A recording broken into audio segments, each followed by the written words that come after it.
You must see for yourselves that it will be difficult to follow Peter Pan's adventures unless you are familiar with the Kensington Gardens. They are in London, where the king lives, and I used to take David there nearly every day, unless he was looking decidedly flushed. No child has ever been in the whole of the gardens, because it is so soon time to turn back. The reason it is soon time to turn back is that, if you are as small as David, you sleep from 12 to 1. If your mother was not so sure that you sleep from 12 to 1, you could most likely see the whole of them. The gardens are bounded on one side by a never-ending line of omnibuses, over which your nurse has such authority that if she holds up her finger to any one of them, it stops immediately. She then crosses with you in safety to the other side. There are more gates to the gardens than one gate, but that is the one you go in at. And before you go in, you speak to the lady with the balloons, who sits just outside. This is as near to being inside as she may venture, because if she were to let go her hold of the railings for one moment, the balloons would lift her up and she would be flown away. She sits very squat, for the balloons are always tugging at her, and the strain has given her quite a red face. Once she was a new one, because the old one had let go, and David was very sorry for the old one. But as she did let go, he wished he had been there to see. The gardens are a tremendous big place, with millions and hundreds of trees. And first you come to the figs. But you scorn to loiter there, for the figs is the resort of superior little persons, who are forbidden to mix with the commonalty, and is so named, according to legend, because they dress in full fig. These dainty ones are themselves contemptuously called figs by David and other heroes, and you have a key to the manners and customs of this dandiacal section of the gardens when I tell you that cricket is called crickets here. Occasionally a rebel fig climbs over the fence into the world, and such a one was Miss Mabel Grey, of whom I shall tell you when we come to Miss Mabel Grey's gate. She was the only really celebrated fig. We are now in the Broad Walk, and it is as much bigger than the other walks as your father is bigger than you. David wondered if it began little, and grew until it was quite grown up, and whether the other walks are its babies. And he drew a picture which diverted him very much, of the Broad Walk giving a tiny walk an airing in a perambulator. In the Broad Walk you meet all the people who are worth knowing, and there is usually a grown-up with them to prevent them going on the damp grass, and to make them stand disgraced at the corner of a seat if they have been Mad Dog or Mary Annish. To be Mary Annish is to behave like a girl, whimpering because nurse won't carry you, or simpering with your thumb in your mouth, and it is a hateful quality. But to be Mad Dog is to kick out at everything, and there is some satisfaction in that. If I were to point out all the notable places as we pass up the Broad Walk, it would be time to turn back before we reach them, and I simply wave my stick at Checo Hewlett's tree, that memorable spot where a boy called Checo lost his penny, and looking for it found tuppence. There has been a good deal of excavation going on there ever since. Farther up the walk is the little wooden house in which Marmaduke Perry hid. There is no more awful story of the gardens than this of Marmaduke Perry, who had been Mary Annish 3 days in succession, and was sentenced to appear in the Broad Walk dressed in his sister's clothes. He hid in the little wooden house, and refused to emerge until they brought him knickerbockers with pockets. You now try to go to the Round Pond, but nurses hate it because they are not really manly, and they make you look the other way, at the Big Penny and the Baby's Palace. She was the most celebrated baby of the gardens, and lived in the palace all alone with ever so many dolls, so people rang the bell, and up she got out of her bed, though it was past 6 o'clock, and she lighted a candle, and opened the door in her nightie, and then they all cried with great rejoicings, "Hail, Queen of England!" What puzzled David most was how she knew where the matches were kept. The big penny is a statue about her. Next we come to the Hump, which is the part of the Broad Walk where all the big races are run. And even though you had no intention of running, you do run when you come to the Hump. It is such a fascinating slide-down kind of place. Often you stop when you have run about halfway down it, and then you are lost. But there is another little wooden house near here, called the Lost House, and so you tell the man that you are lost, and then he finds you. It is glorious fun racing down the Hump, but you can't do it on windy days, because then you are not there, but the fallen leaves do it instead of you. There is almost nothing that has such a keen sense of fun as a fallen leaf. From the Hump we can see the gate that is called after Miss Mabel Grey, the fig I promised to tell you about. There were always 2 nurses with her, or else 1 mother and 1 nurse, and for a long time she was a pattern child, who always coughed off the table and said, "How do you do?" to the other figs, and the only game she played at was flinging a ball gracefully and letting the nurse bring it back to her. Then one day she tired of it all and went mad dog. And first, to show that she really was mad dog, she unloosened both her bootlaces and put out her tongue east, west, north, and south. She then flung her sash into a puddle and danced on it till dirty water was squirted over her frock, after which she climbed the fence and had a series of incredible adventures, one of the least of which was that she kicked off both her boots. At last she came to the gate that is now called after her, out of which she ran into streets David and I have never been in, though we have heard them roaring. And still she ran on, and would never again have been heard of, had not her mother jumped into a bus and thus overtaken her. It all happened, I should say, long ago, and this is not the Mabel Grey whom David knows. Returning up the Broad Walk, we have on our right the Baby Walk, which is so full of perambulators that you could cross from side to side, stepping on babies. But the nurses won't let you do it. From this walk, a passage called Bunting's Thumb, because it is that length, leads into Picnic Street, where there are real kettles, and chestnut blossom falls into your mug as you are drinking. Quite common children picnic here also, and the blossom falls into their mugs just the same. Next comes St. Gopher's Well, which was full of water when Malcolm the Bold fell into it. He was his mother's favourite, and he let her put her arm round his neck in public because she was a widow. But he was also partial to adventures, and liked to play with a chimney sweep who had killed a good many bears. The sweep's name was Sooty, and one day when they were playing near the well, Malcolm fell in, and would have been drowned had not Sooty dived in and rescued him. And the water had washed Sooty clean, and he now stood revealed as Malcolm's long-lost father. So Malcolm would not let his mother put her arm round his neck any more.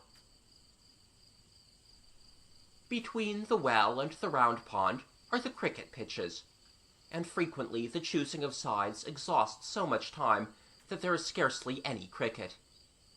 Everybody wants to bat first, and as soon as he is out, he bowls, unless you are the better wrestler. And while you are wrestling with him, the fielders have scattered to play at something else. The gardens are noted for 2 kinds of cricket: boy cricket, which is real cricket with a bat, and girl cricket, which is with a racket and the governess. Girls can't really play cricket, and when you are watching their futile efforts, you make funny sounds at them. Nevertheless, there was a very disagreeable incident one day when some forward girls challenged David's team, and a disturbing creature called Angela Clare sent down so many Yorkers that, However, instead of telling you the result of that regrettable match, I shall pass on hurriedly to the round pond, which is the wheel that keeps all the gardens going. It is round because it is in the very middle of the gardens, and when you are come to it, you never want to go any farther. You can't be good all the time at the round pond, however much you try. You can be good in the broad walk all the time, but not at the round pond, and the reason is that you forget, and when you remember, you are so wet that you may as well be wetter. There are men who sail boats on the round pond, such big boats that they bring them in barrows, and sometimes in perambulators, and then the baby has to walk. The bow-legged children in the gardens are those who had to walk too soon because their father needed the perambulator. You always want to have a yacht to sail on the round pond, and in the end your uncle gives you one, and to carry it to the pond the first day is splendid. Also, to talk about it to boys who have no uncle is splendid. But soon you like to leave it at home. For the sweetest craft that slips her moorings in the round pond is what is called a stick boat, because she is rather like a stick until she is in the water and you are holding the string. Then, as you walk round pulling her, you see little men running about her deck, and sails rise magically and catch the breeze, and you put in on dirty nights at snug harbors which are unknown to the lordly yachts. Night passes in a twink, and again your rakish craft noses for the wind, whales spout, you glide over buried cities, and have brushes with pirates, and cast anchor on coral isles. You are a solitary boy while all this is taking place, for two boys together cannot adventure far upon the round pond, and though you may talk to yourself throughout the voyage, giving orders and executing them with dispatch, you know not, when it is time to go home, where you have been, or what swelled your sails. Your treasure trove is all locked away in your hold, so to speak, which will be opened, perhaps, by another little boy many years afterwards. But those yachts have nothing in their hold. Does anyone return to this haunt of his youth because of the yachts that used to sail it?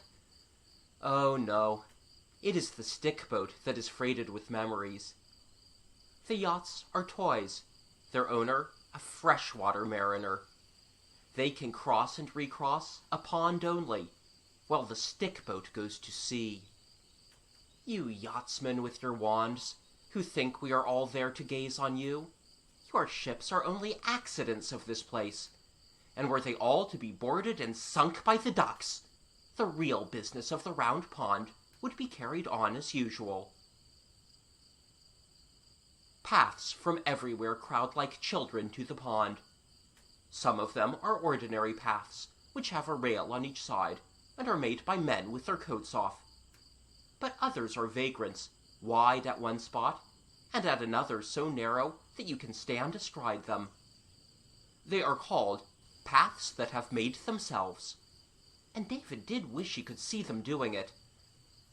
But, like all the most wonderful things that happen in the gardens, it is done, we concluded, at night after the gates are closed. We have also decided that the paths make themselves because it is their only chance of getting to the round pond. One of these gypsy paths comes from the place where the sheep get their hair cut.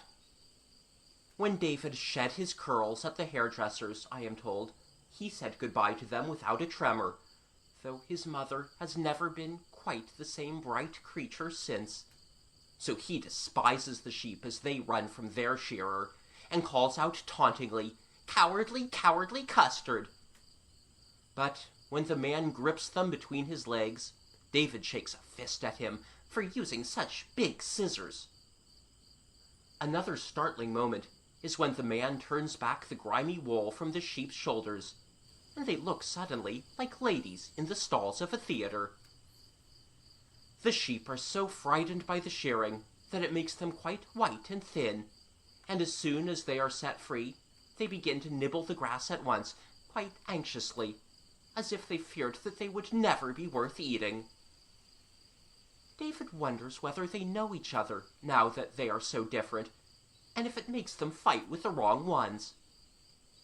They are great fighters, and thus so unlike country sheep that every year they give my St. Bernard dog, Porthos, a shock. He can make a field of country sheep fly by merely announcing his approach, but these town sheep come toward him with no promise of gentle entertainment, and then a light from last year breaks upon Porthos. He cannot with dignity retreat, but he stops and looks about him as if lost in admiration of the scenery, and presently he strolls away with a fine indifference, and a glint at me from the corner of his eye. The Serpentine begins near here. It is a lovely lake, and there is a drowned forest at the bottom of it. If you peer over the edge, you can see the trees, all growing upside down, and they say that at night there are also drowned stars in it. If so, Peter Pan sees them when he is sailing across the lake in the thrush's nest. A small part only of the Serpentine is in the gardens, for soon it passes beneath a bridge to far away, where the island is on which all the birds are born that become baby boys and girls. No one who is human, except Peter Pan, and he is only half human, can land on the island, but you may write what you want, boy or girl, dark or fair, on a piece of paper, and then twist it into the shape of a boat and slip it into the water, and it reaches Peter Pan's island after dark. We are on the way home now, though, of course, it is all pretense that we can go to so many of the places in one day.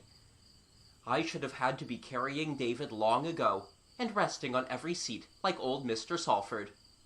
That was what we called him, because he always talked to us of a lovely place called Salford where he had been born. He was a crab-apple of an old gentleman, who wandered all day in the gardens from seat to seat, trying to fall in with somebody who was acquainted with the town of Salford. And when we had known him for a year or more, we actually did meet another aged solitary who had once spent Saturday to Monday in Salford. He was meek and timid, and carried his address inside his hat, and whatever part of London he was in search of, he always went to Westminster Abbey first as a starting point. Him we carried in triumph to our other friend with the story of that Saturday to Monday, and never shall I forget the gloating joy with which Mr. Salford leapt at him.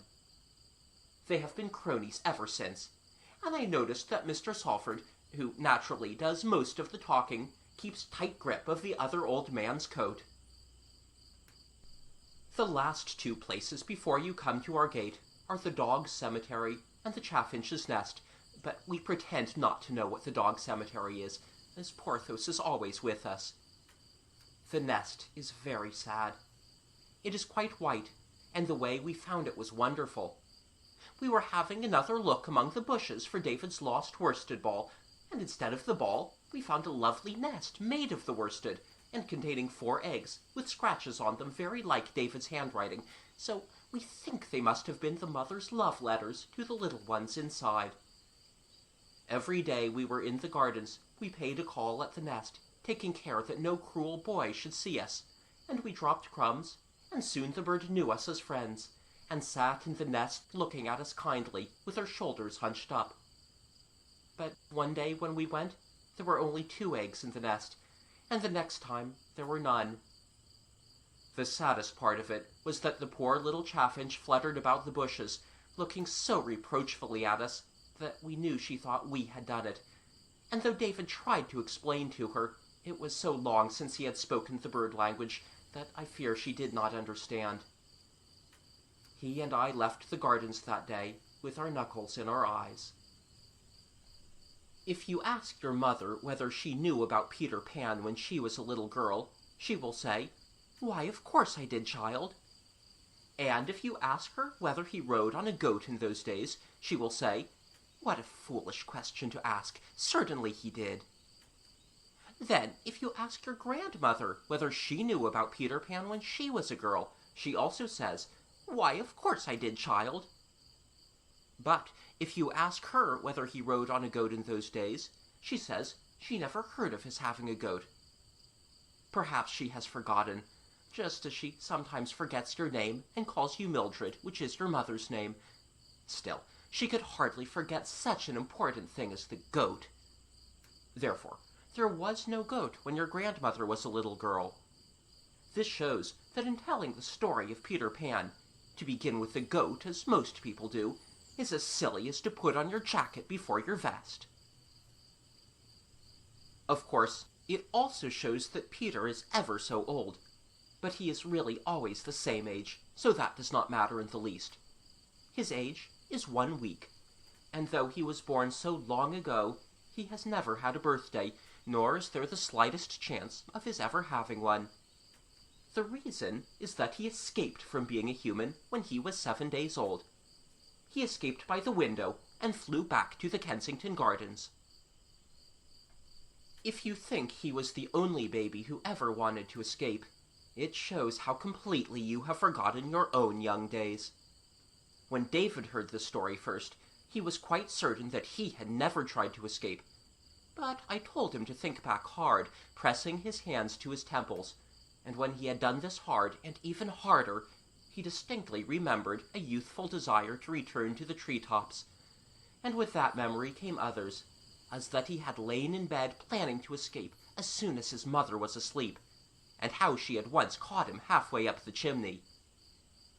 All children could have such recollections if they would press their hands hard to their temples. For, having been birds before they were human, they are naturally a little wild during the first few weeks, and very itchy at the shoulders where their wings used to be. So David tells me. I ought to mention here that the following is our way with the story. First, I tell it to him, and then he tells it to me, the understanding being that it is quite a different story.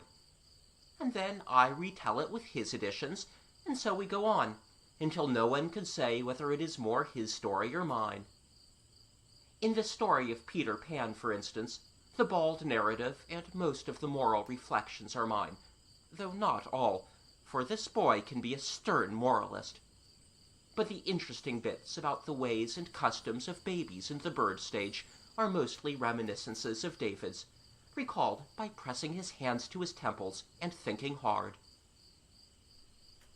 Well, Peter Pan got out by the window, which had no bars. Standing on the ledge, he could see trees far away, which were doubtless the Kensington Gardens, and the moment he saw them, he entirely forgot that he was now a little boy in a nightdress, and away he flew, right over the houses to the gardens. It is wonderful that he could fly without wings, but the place itched tremendously, and perhaps we could all fly if we were as dead confident sure of our capacity to do it as was bold Peter Pan that evening. He alighted gaily on the open sward between the baby's palace and the Serpentine, and the first thing he did was to lie on his back and kick. He was quite unaware already that he had ever been human, and thought he was a bird, even in appearance, just the same as in his early days. And when he tried to catch a fly, he did not understand that the reason he missed it was because he had attempted to seize it with his hand, which, of course, a bird never does. He saw, however, that it must be past lockout time, for there were a good many fairies about, all too busy to notice him. They were getting breakfast ready, milking their cows, drawing water, and so on, and the sight of the water pails made him thirsty, so he flew over to the round pond to have a drink. He stooped and dipped his beak in the pond. He thought it was his beak, but of course it was only his nose, and therefore very little water came up, and that not so refreshing as usual. So next he tried a puddle, and he fell flop into it. When a real bird falls in flop, he spreads out his feathers and pecks them dry, but Peter could not remember what was the thing to do, and he decided rather sulkily to go to sleep on the weeping beech in the baby walk. At first he found some difficulty in balancing himself on a branch, but presently he remembered the way and fell asleep. He awoke long before morning, shivering and saying to himself, "I never was out on such a cold night." He had really been out on colder nights when he was a bird, but, of course, as everybody knows, what seems a warm night to a bird is a cold night to a boy in a nightgown. Peter also felt strangely uncomfortable, as if his head was stuffy. He heard loud noises that made him look round sharply, though they were really himself sneezing. There was something he wanted very much, but though he knew he wanted it, he could not think what it was. What he wanted so much was his mother to blow his nose, but that never struck him, so he decided to appeal to the fairies for enlightenment. They are reputed to know a good deal. There were 2 of them strolling along the baby walk with their arms round each other's waists, and he hopped down to address them. The fairies have their tiffs with the birds, but they usually give a civil answer to a civil question, and he was quite angry when these 2 ran away the moment they saw him. Another was lolling on a garden chair, reading a postage stamp which some human had let fall, and when he heard Peter's voice, he popped an alarm behind a tulip. To Peter's bewilderment, he discovered that every fairy he met fled from him. A band of workmen who were sawing down a toadstool rushed away, leaving their tools behind them. A milkmaid turned her pail upside down and hid in it. Soon the gardens were in an uproar. Crowds of fairies were running this way and that, asking each other stoutly who was afraid. Lights were extinguished, doors barricaded, and from the grounds of Queen Mab's palace came the rub-a-dub of drums, showing that the royal guard had been called out. A regiment of lancers came charging down the broad walk, armed with holly leaves, with which they jagged the enemy horribly in passing. Peter heard the little people crying everywhere that there was a human in the gardens after lockout time. But he never thought for a moment that he was the human. He was feeling stuffier and stuffier, and more wistful to learn what he wanted done to his nose, but he pursued them with the vital question in vain. The timid creatures ran from him, and even the lancers, when he approached them up the hump, turned swiftly into a sidewalk, on the pretense that they saw him there. Despairing of the fairies, he resolved to consult the birds, but now he remembered, as an odd thing, that all the birds on the weeping beech had flown away when he alighted on it, and though this had not troubled him at the time, he saw its meaning now. Every living thing was shunning him.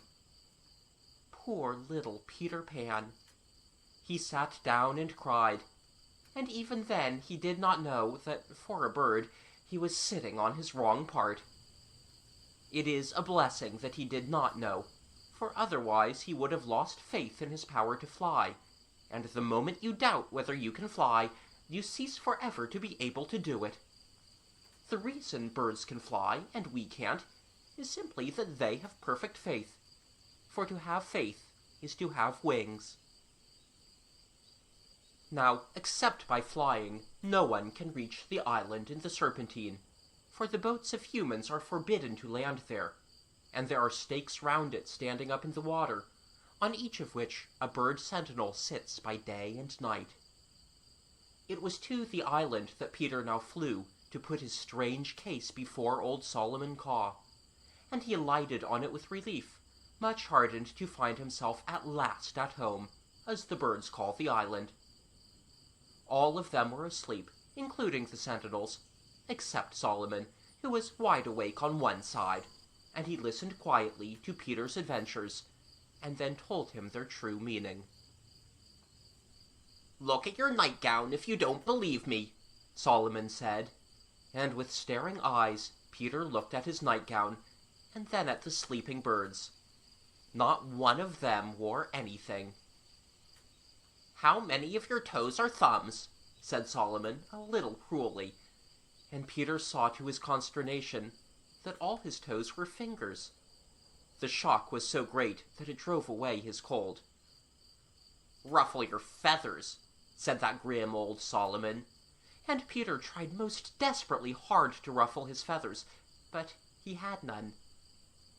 Then he rose up quaking, and for the first time since he stood on the window ledge, he remembered a lady who had been very fond of him. "I think I shall go back to Mother," he said timidly. "Goodbye," replied Solomon Caw with a queer look. But Peter hesitated. "Why don't you go?" the old one asked politely. "I suppose," said Peter huskily, "I suppose I can still fly." You see, he had lost faith. "Poor little half and half," said Solomon, who was not really hard-hearted. "You will never be able to fly again, not even on windy days. You must live here on the island always." "And never even go to the Kensington Gardens?" Peter asked tragically. "How can you get across?" said Solomon. He promised very kindly, however, to teach Peter as many of the bird ways as could be learned by one of such an awkward shape. "Then I shan't be exactly a human?" Peter asked. "No." "Nor exactly a bird?" "No." "What shall I be?" "You will be a betwixt and between," Solomon said. And certainly he was a wise old fellow, for that is exactly how it turned out. The birds on the island never got used to him.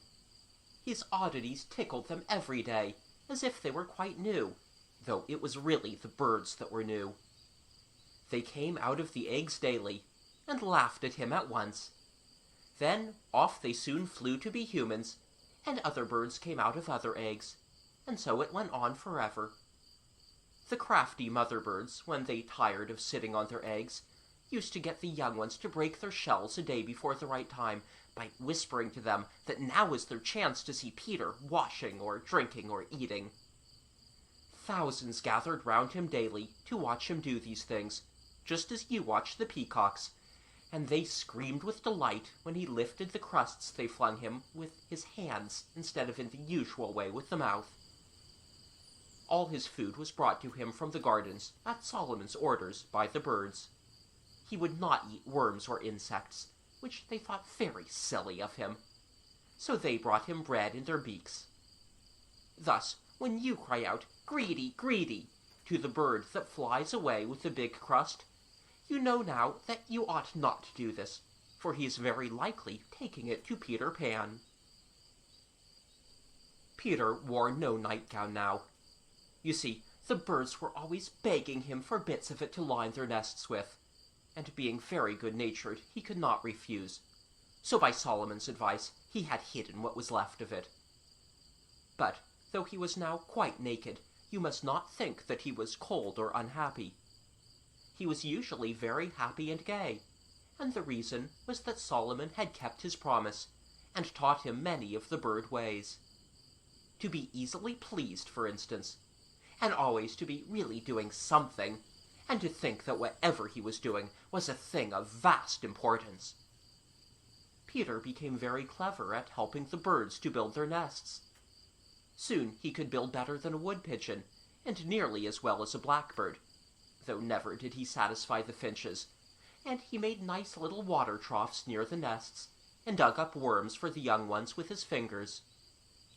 He also became very learned in bird lore, and knew an east wind from a west wind by its smell, and he could see the grass growing and hear the insects walking about inside the tree trunks.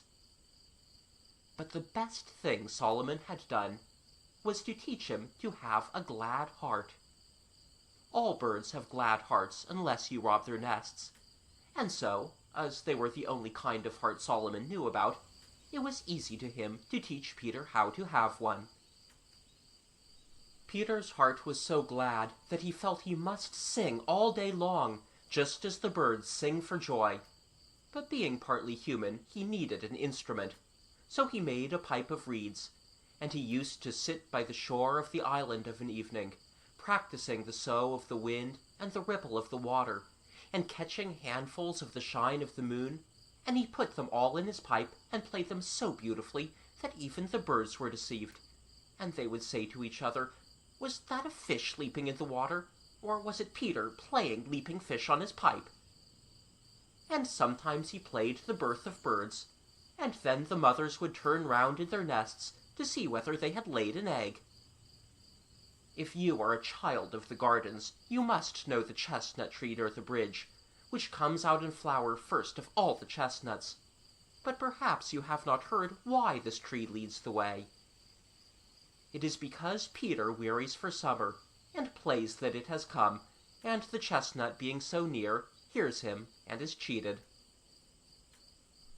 But as Peter sat by the shore tootling divinely on his pipe, he sometimes fell into sad thoughts, and then the music became sad also, and the reason of all this sadness was that he could not reach the gardens, though he could see them through the arch of the bridge. He knew he could never be a real human again, and scarcely wanted to be one. But oh, how he longed to play as other children play! And of course there is no such lovely place to play in as the gardens. The birds brought him news of how boys and girls play, and wistful tears started in Peter's eyes. Perhaps you wonder why he did not swim across. The reason was that he could not swim. He wanted to know how to swim, but no one on the island knew the way except the ducks, and they are so stupid. They were quite willing to teach him, but all they could say about it was, "You sit down on the top of the water in this way, and then you kick out like that." Peter tried it often, but always before he could kick out, he sank. What he really needed to know was how you sit on the water without sinking, and they said it was quite impossible to explain such an easy thing as that. Occasionally swans touched on the island, and he would give them all his day's food, and then ask them how they sat on the water. But as soon as he had no more to give them, the hateful things hissed at him and sailed away. Once he really thought he had discovered a way of reaching the gardens. A wonderful white thing, like a runaway newspaper, floated high over the island, and then tumbled, rolling over and over after the manner of a bird that has broken its wing. Peter was so frightened that he hid, but the birds told him it was only a kite, and what a kite is, and that it must have tugged its string out of a boy's hand and soared away. After that, they laughed at Peter for being so fond of the kite. He loved it so much that he even slept with one hand on it. And I think this was pathetic and pretty, for the reason he loved it was because it had belonged to a real boy. To the birds, this was a very poor reason, but the older ones felt grateful to him at this time because he had nursed a number of fledglings through the German measles, and they offered to show him how birds fly a kite. So 6 of them took the end of the string in their beaks and flew away with it, and to his amazement it flew after them, and went even higher than they. Peter screamed out, "Do it again!" And with great good nature they did it several times, and always instead of thanking them he cried, "Do it again!" which shows that even now he had not quite forgotten what it was to be a boy. At last, with a grand design burning within his brave heart, he begged them to do it once more, with him clinging to the tail.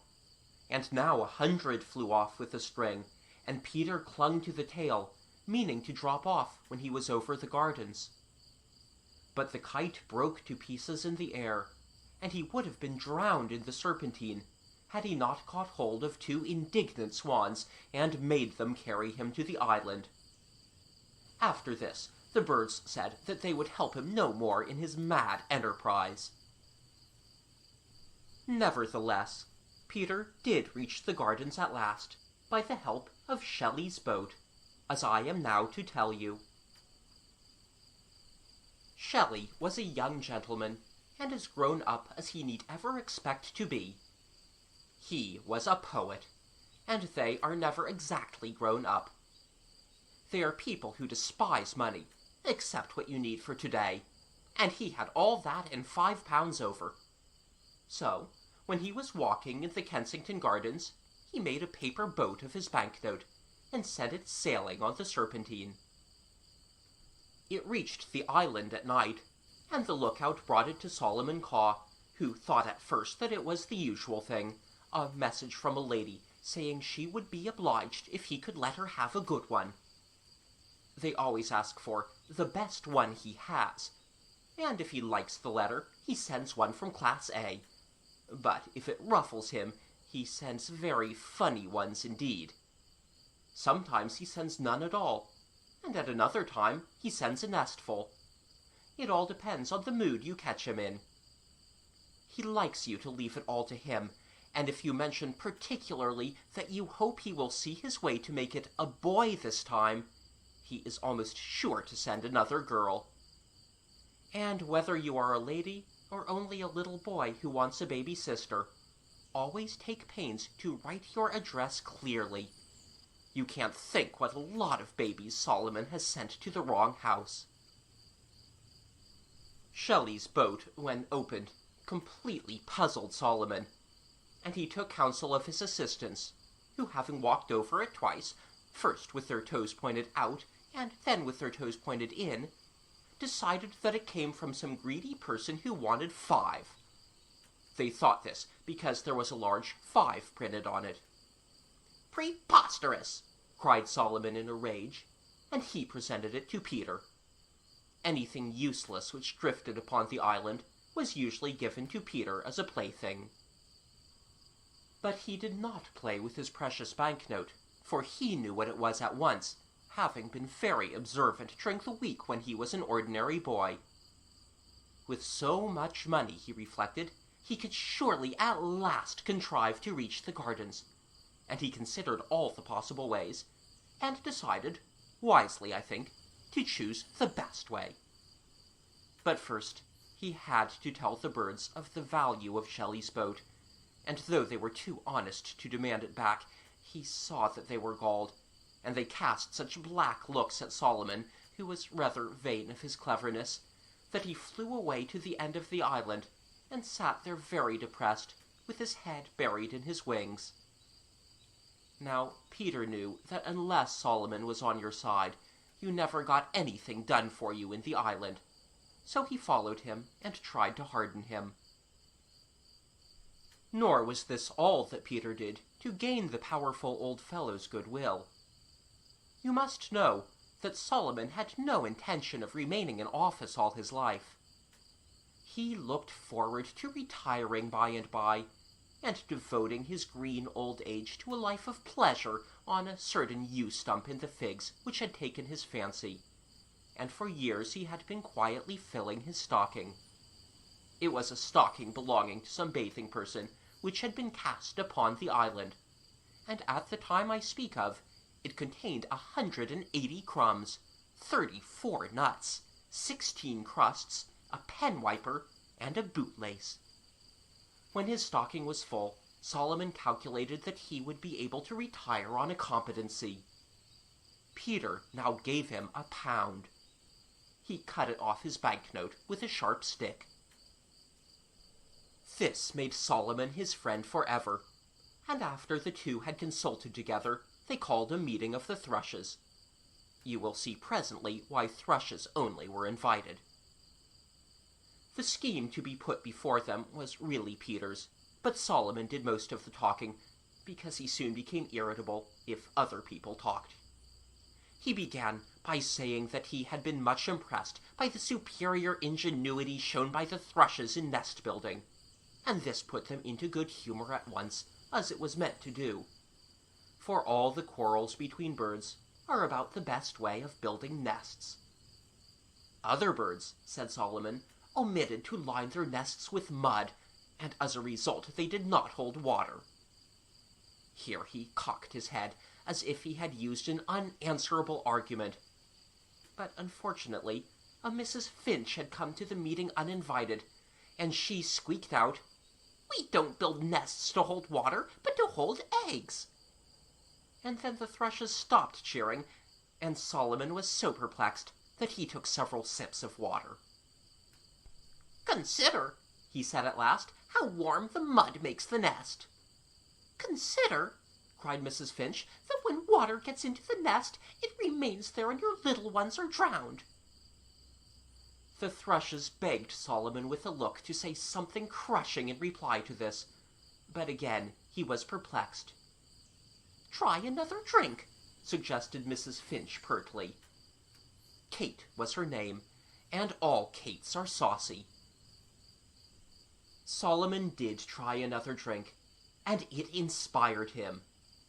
"If," said he, "a finch's nest is placed on the Serpentine, it fills and breaks to pieces, but a thrush's nest is still as dry as the cup of a swan's back." How the thrushes applauded! Now they knew why they lined their nests with mud. And when Mrs. Finch called out, "We don't place our nests on the Serpentine," they did what they should have done at first, chased her from the meeting. After this it was most orderly. What they had been brought together to hear, said Solomon, was this.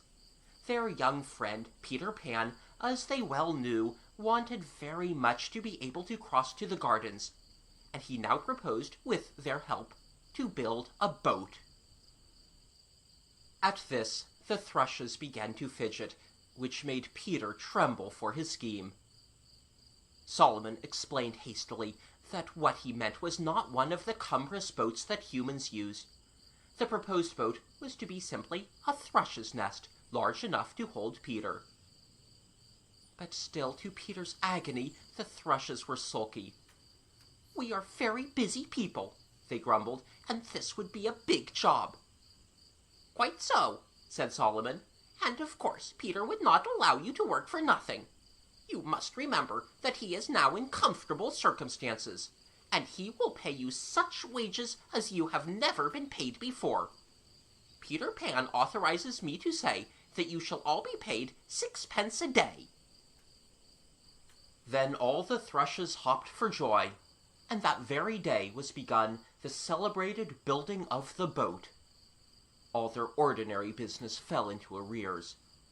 It was the time of year when they should have been pairing, but not a thrush's nest was built, except this big one, and so Solomon soon ran short of thrushes with which to supply the demand from the mainland. The stout, rather greedy children, who look so well in perambulators, but get puffed easily when they walk, were all young thrushes once, and ladies often ask specially for them. What do you think Solomon did? He sent over to the housetops for a lot of sparrows, and ordered them to lay their eggs in old thrushes' nests, and sent their young to the ladies, and swore they were all thrushes. It was known afterwards on the island as the Sparrow's Year. And so, when you meet grown-up people in the gardens who puff and blow as if they thought themselves bigger than they are, very likely they belong to that year. You ask them. Peter was a just master, and paid his workpeople every evening. They stood in rows on the branches, waiting politely while he cut the paper sixpences out of his banknote, and presently he called the roll, and then each bird, as the names were mentioned, flew down and got 6 pence. It must have been a fine sight. And at last, after months of labor, the boat was finished. Oh, the glory of Peter, as he saw it growing more and more like a great thrush's nest. From the very beginning of the building of it, he slept by its side, and often woke up to say sweet things to it. And after it was lined with mud and the mud had dried, he always slept in it. He sleeps in his nest still, and has a fascinating way of curling round in it, for it is just large enough to hold him comfortably when he curls round like a kitten. It is brown inside, of course, but outside it is mostly green, being woven of grass and twigs, and when these wither or snap, the walls are thatched afresh. There are also a few feathers here and there, which came off the thrushes while they were building. The other birds were extremely jealous, and said that the boat would not balance on the water. But it lay most beautifully steady. They said the water would come into it, but no water came into it. Next they said that Peter had no oars, and this caused the thrushes to look at each other in dismay. But Peter replied that he had no need of oars, for he had a sail. And with such a proud, happy face, he produced a sail which he had fashioned out of his nightgown. And though it was still rather like a nightgown, it made a lovely sail. And that night, the moon being full, and all the birds asleep, he did enter his coracle, as Master Francis Pretty would have said, and depart out of the island. And first, he knew not why, he looked upward with his hands clasped, and from that moment his eyes were pinned to the west. He had promised the thrushes to begin by making short voyages, with them as his guides. But far away he saw the Kensington Gardens beckoning to him beneath the bridge, and he could not wait. His face was flushed, but he never looked back. There was an exultation in his little breast that drove out fear. Was Peter the least gallant of the English mariners who have sailed westward to meet the unknown? At first his boat turned round and round, and he was driven back to the place of his starting, whereupon he shortened sail by removing one of the sleeves, and was forthwith carried backwards by a contrary breeze to his no small peril. He now let go the sail, with the result that he was drifted towards the far shore, where are black shadows he knew not the dangers of, but suspected them, and so once more hoisted his nightgown and went rumour of the shadows, until he caught a favouring wind, which bore him westward, but at so great a speed that he was like to be broke against the bridge, which, having avoided, he passed under the bridge, and came to his great rejoicing within full sight of the delectable gardens. But, having tried to cast anchor, which was a stone at the end of a piece of the kite-string, he found no bottom, and was fain to hold off, seeking for moorage. And feeling his way, he buffeted against a sunken reef that cast him overboard by the greatness of the shock, and he was near to being drowned, but clambered back into the vessel. There now arose a mighty storm, accompanied by a roaring of waters such as he had never heard the like, and he was tossed this way and that, and his hands were so numbed with the cold that he could not close them. Having escaped the danger of which, he was mercifully carried into a small bay, where his boat rode at peace. Nevertheless, he was not yet in safety, for on pretending to disembark, he found a multitude of small people drawn up on the shore to contest his landing, and shouting shrilly to him to be off, for it was long past lockout time. This, with much brandishing of their holly leaves, and also a company of them carried an arrow, which some boy had left in the gardens, and this they were prepared to use as a battering ram. Then Peter, who knew them for the fairies, called out that he was not an ordinary human, and had no desire to do them displeasure, but to be their friend. Nevertheless, having found a jolly harbour, he was in no temper to draw off therefrom, and he warned them that if they sought to mischief him, to stand to their harms. So saying, he boldly leapt ashore, and they gathered round him with intent to slay him. But there then arose a great cry among the women, and it was because they had now observed that his sail was a baby's nightgown. Whereupon they straightway loved him, and grieved that their laps were too small, the which I cannot explain, except by saying that such is the way of women. The men-fairies now sheathed their weapons on observing the behaviour of their women, on whose intelligence they set great store, and they led him civilly to their queen, who conferred upon him the courtesy of the gardens after lockout time, and henceforth Peter could go whither he chose, and the fairies had orders to put him in comfort. Such was his first voyage to the gardens, and you may gather from the antiquity of the language that it took place a long time ago. But Peter never grows any older, and if we could be watching for him under the bridge tonight, but of course we can't, I dare say we should see him hoisting his nightgown and sailing or paddling towards us in the thrush's nest.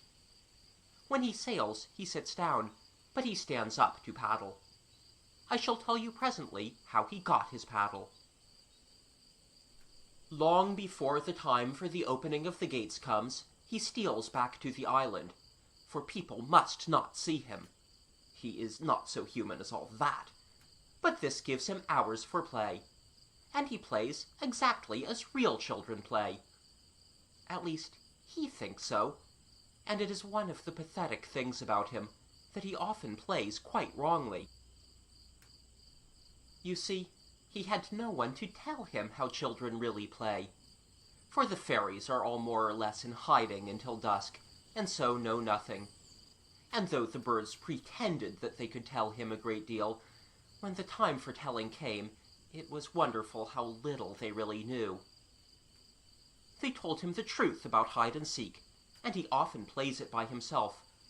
But even the ducks on the round pond could not explain to him what it is that makes the pond so fascinating to boys.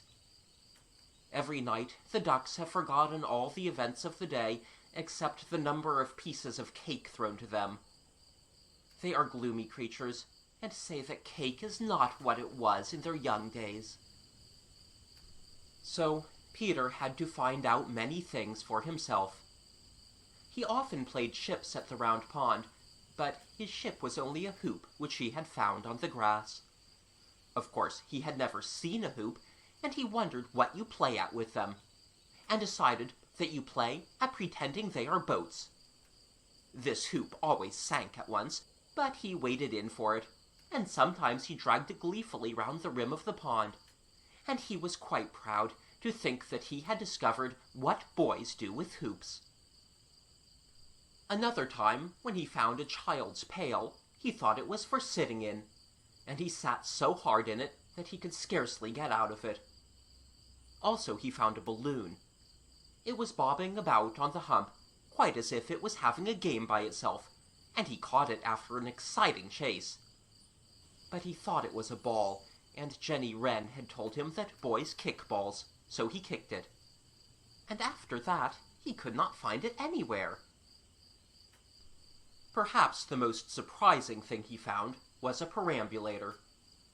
It was under a lime tree, near the entrance to the Fairy Queen's winter palace, which is within the circle of the 7 Spanish chestnuts, and Peter approached it warily, for the birds had never mentioned such things to him. Lest it was alive, he addressed it politely. And then, as it gave no answer, he went nearer and felt it cautiously. He gave it a little push, and it ran from him, which made him think it must be alive after all. But as it had run from him, he was not afraid. So he stretched out his hand to pull it to him, but this time it ran at him, and he was so alarmed that he leapt the railing and scudded away to his boat. You must not think, however, that he was a coward, for he came back next night with a crust in one hand and a stick in the other.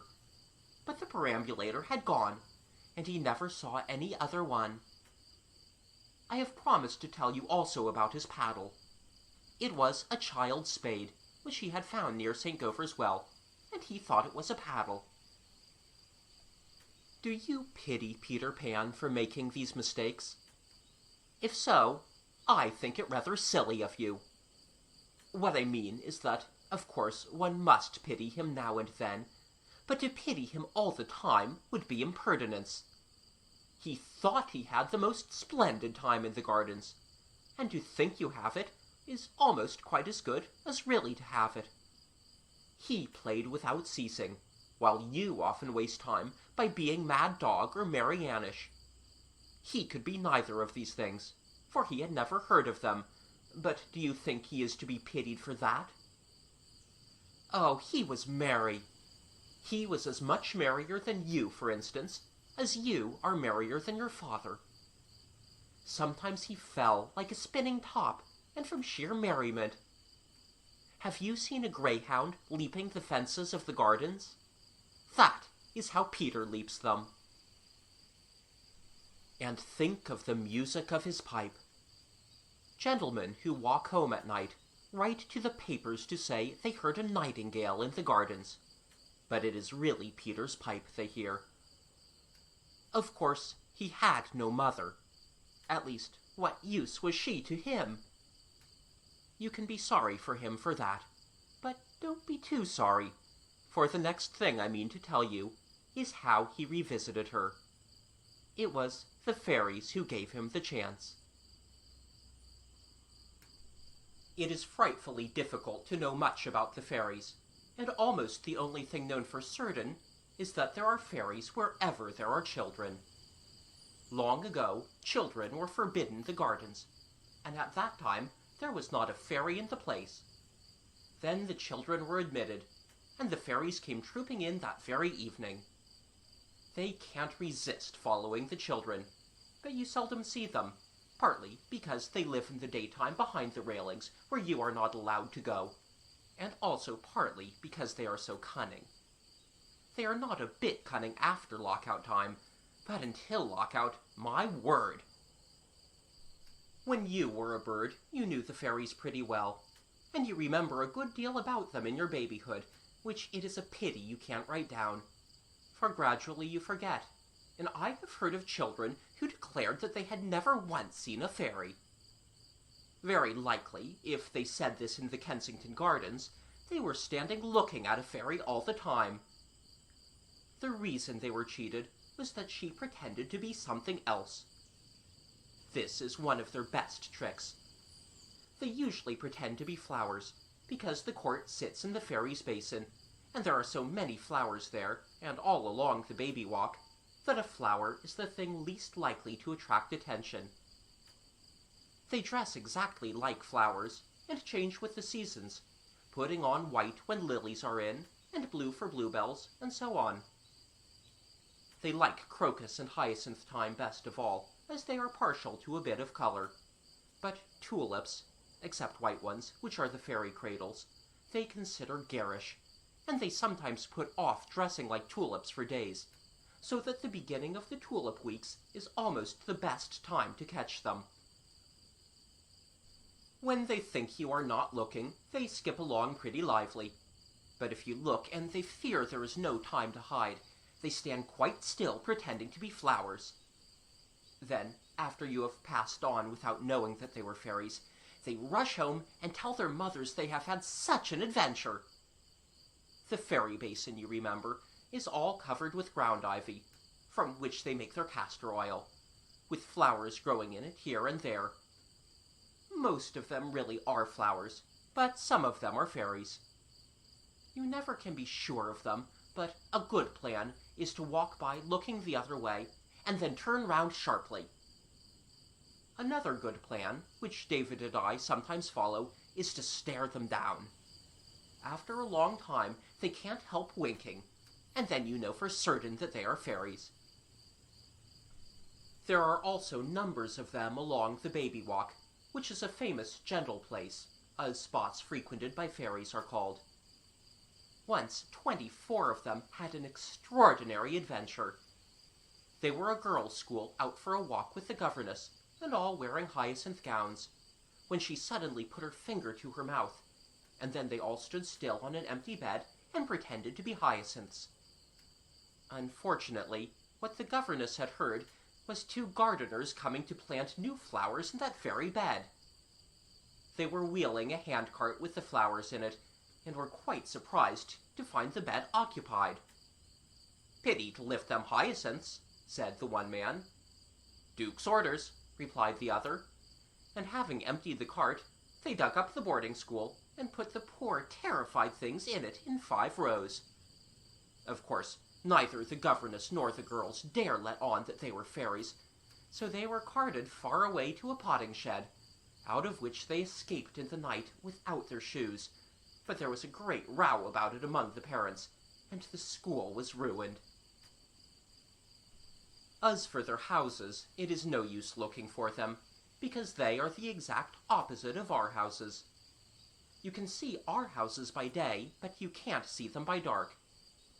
Well, you can see their houses by dark, but you can't see them by day, for they are the color of night, and I never heard of anyone yet who could see night in the daytime.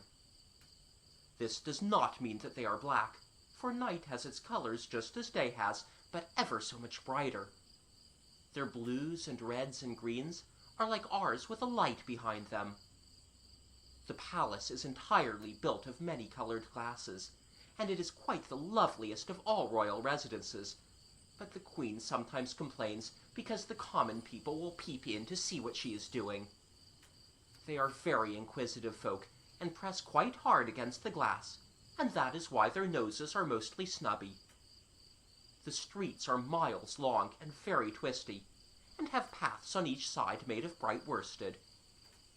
The birds used to steal the worsted for their nests, but a policeman has been appointed to hold on at the other end. One of the great differences between the fairies and us is that they never do anything useful. When the first baby laughed for the first time, his laugh broke into 1,000,000 pieces, and they all went skipping about. That was the beginning of fairies. They look tremendously busy, you know, as if they had not a moment to spare. But if you were to ask them what they are doing, they could not tell you in the least. They are frightfully ignorant, and everything they do is make-believe. They have a postman, but he never calls except at Christmas with his little box. And though they have beautiful schools, nothing is taught in them. The youngest child, being chief person, is always elected mistress, and when she has called the roll, they all go out for a walk and never come back. It is a very noticeable thing that in fairy families the youngest is always chief person, and usually becomes a prince or princess. And children remember this, and think it must be so among humans also. And that is why they are often made uneasy when they come upon their mother furtively putting new frills on the bassinet. You have probably observed that your baby sister wants to do all sorts of things that your mother and her nurse want her not to do. To stand up at sitting down time, and to sit down at stand-up time, for instance.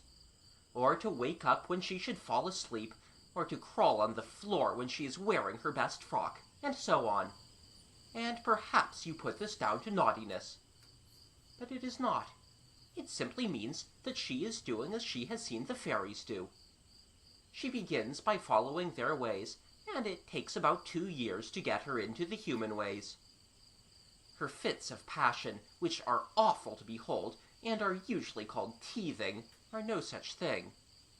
They are her natural exasperation, because we don't understand her, though she is talking an intelligible language. She is talking fairy. The reason mothers and nurses know what her remarks mean before other people know is that gush means give it to me at once, while wah is why do you wear such a funny hat, is because, mixing so much with babies, they have picked up a little of the fairy language. Of late, David has been thinking back hard about the fairy tongue, with his hands clutching his temples, and he has remembered a number of their phrases, which I shall tell you some day if I don't forget. He had heard them in the days when he was a thrush, and though I suggested to him that perhaps it is really bird language he is remembering, he says not, for these phrases are about fun and adventures, and the birds talked of nothing but nest-building. He distinctly remembers that the birds used to go from spot to spot like ladies at shop windows, looking at the different nests and saying, "Not my color, my dear," and "How would that do with a soft lining?" and "But will it wear?" and "What hideous trimming?" and so on. The fairies are exquisite dancers, and that is why one of the first things the baby does is to sign to you to dance to him, and then to cry when you do it. They hold their great balls in the open air in what is called a fairy ring. For weeks afterwards you can see the ring on the grass. It is not there when they begin, but they make it by waltzing round and round. Sometimes you will find mushrooms inside the ring, and these are fairy chairs that the servants have forgotten to clear away. The chairs and the rings are the only telltale marks these little people leave behind them, and they would remove even these were they not so fond of dancing that they tow it till the very moment of the opening of the gates. David and I once found a fairy ring quite warm. But there is also a way of finding out about the ball before it takes place. You know the boards which tell at what time the gardens are to close today? Well, these tricky fairies sometimes slyly change the board on a ball night so that it says the gardens are to close at 6:30, for instance, instead of at 7. This enables them to get begun half an hour earlier. If on such a night we could remain behind in the gardens, as the famous Mamie Mannering did, we might see delicious sights. Hundreds of lovely fairies hastening to the ball, the married ones wearing their wedding rings round their waists, the gentlemen all in uniform holding up the ladies' trains, and linkmen running in front carrying winter cherries, which are the fairy lanterns. The cloakroom where they put on their silver slippers and get a ticket for their wraps. The flowers streaming up from the baby walk to look on, and always welcome because they can lend a pin. The supper table with Queen Mab at the head of it, and behind her chair the Lord Chamberlain, who carries a dandelion on which he blows when Her Majesty wants to know the time. The tablecloth varies according to the seasons, and in May it is made of chestnut blossom. The way the fairy servants do is this. The men, scores of them, climb up the trees and shake the branches, and the blossom falls like snow. Then the lady servants sweep it together by whisking their skirts until it is exactly like a tablecloth, and that is how they get their tablecloth. They have real glasses and real wine of 3 kinds, namely blackthorn wine, berberis wine, and cowslip wine, and the queen pours out, but the bottles are so heavy that she just pretends to pour out. There is bread and butter to begin with, of the size of a 3-penny bit, and cakes to end with, and they are so small that they have no crumbs. The fairies sit round on mushrooms, and at first they are well behaved, and always cough off the table, and so on. But after a bit they are not so well behaved, and stick their fingers into the butter, which is got from the roots of old trees, and the really horrid ones crawl over the tablecloth, chasing sugar or other delicacies with their tongues. When the queen sees them doing this, she signs to the servants to wash up and put away, and then everybody adjourns to the dance, the queen walking in front, while the Lord Chamberlain walks behind her, carrying 2 little pots, one of which contains the juice of wallflower, and the other the juice of Solomon's seals. Wallflower juice is good for reviving dancers who fall to the ground in a fit, and Solomon's seals juice is for bruises. They bruise very easily, and when Peter plays faster and faster, they foot it till they fall down in fits. For, as you know without my telling you, Peter Pan is the fairies' orchestra. He sits in the middle of the ring, and they would never dream of having a smart dance nowadays without him. P.P. is written on the corner of the invitation cards sent out by all really good families. They are grateful little people, too, and at the princess's coming-of-age ball, they come of age on their 2nd birthday, and have a birthday every month, they gave him the wish of his heart. The way it was done was this. The queen ordered him to kneel, and then said that for playing so beautifully, she would give him the wish of his heart. Then they all gathered round Peter to hear what was the wish of his heart, but for a long time he hesitated, not being certain what it was himself. "If I choose to go back to Mother," he asked at last, "could you give me that wish?" Now this question vexed them, for were he to return to his mother, they should lose his music. So the queen tilted her nose contemptuously, and said, "Pooh! Ask for a much bigger wish than that." "Is that quite a little wish?" he inquired. "As little as this," the queen answered, putting her hands near each other. "What size is a big wish?" he asked. She measured it off on her skirt, and it was a very handsome length. Then Peter reflected, and said, "Well then, I think I shall have 2 little wishes instead of 1 big one." Of course the fairies had to agree, though his cleverness rather shocked them, and he said that his first wish was to go to his mother, but with the right to return to the gardens if he found her disappointing. His second wish he would hold in reserve. They tried to dissuade him, and even put obstacles in the way. "I can give you the power to fly to her house," the Queen said, "but I can't open the door for you." "The window I flew out at will be open," Peter said confidently. "Mother always keeps it open, in the hope that I may fly back." "How do you know?" they asked, quite surprised. And really, Peter could not explain how he knew. "I just do know," he said. So, as he persisted in his wish, they had to grant it. The way they gave him power to fly was this. They all tickled him on the shoulder, and soon he felt a funny itching in that part. And then up he rose, higher and higher, and flew away out of the gardens and over the housetops. It was so delicious that instead of flying straight to his own home, he skimmed away over St. Paul's to the Crystal Palace, and back by the river and Regent's Park. And by the time he reached his mother's window, he had quite made up his mind that his second wish should be to become a bird. The window was wide open, just as he knew it would be, and in he fluttered, and there was his mother lying asleep. Peter alighted softly on the wooden rail at the foot of the bed, and had a good look at her. She lay with her head on her hand, and the hollow in the pillow was like a nest lined with her brown wavy hair. He remembered, though he had long forgotten it, that she always gave her hair a holiday at night. How sweet the frills of her nightgown were. He was very glad she was such a pretty mother. But she looked sad, and he knew why she looked sad. One of her arms moved as if it wanted to go round something, and he knew what it wanted to go round. "Oh, Mother," said Peter to himself, "if you just knew who was sitting on the rail at the foot of the bed."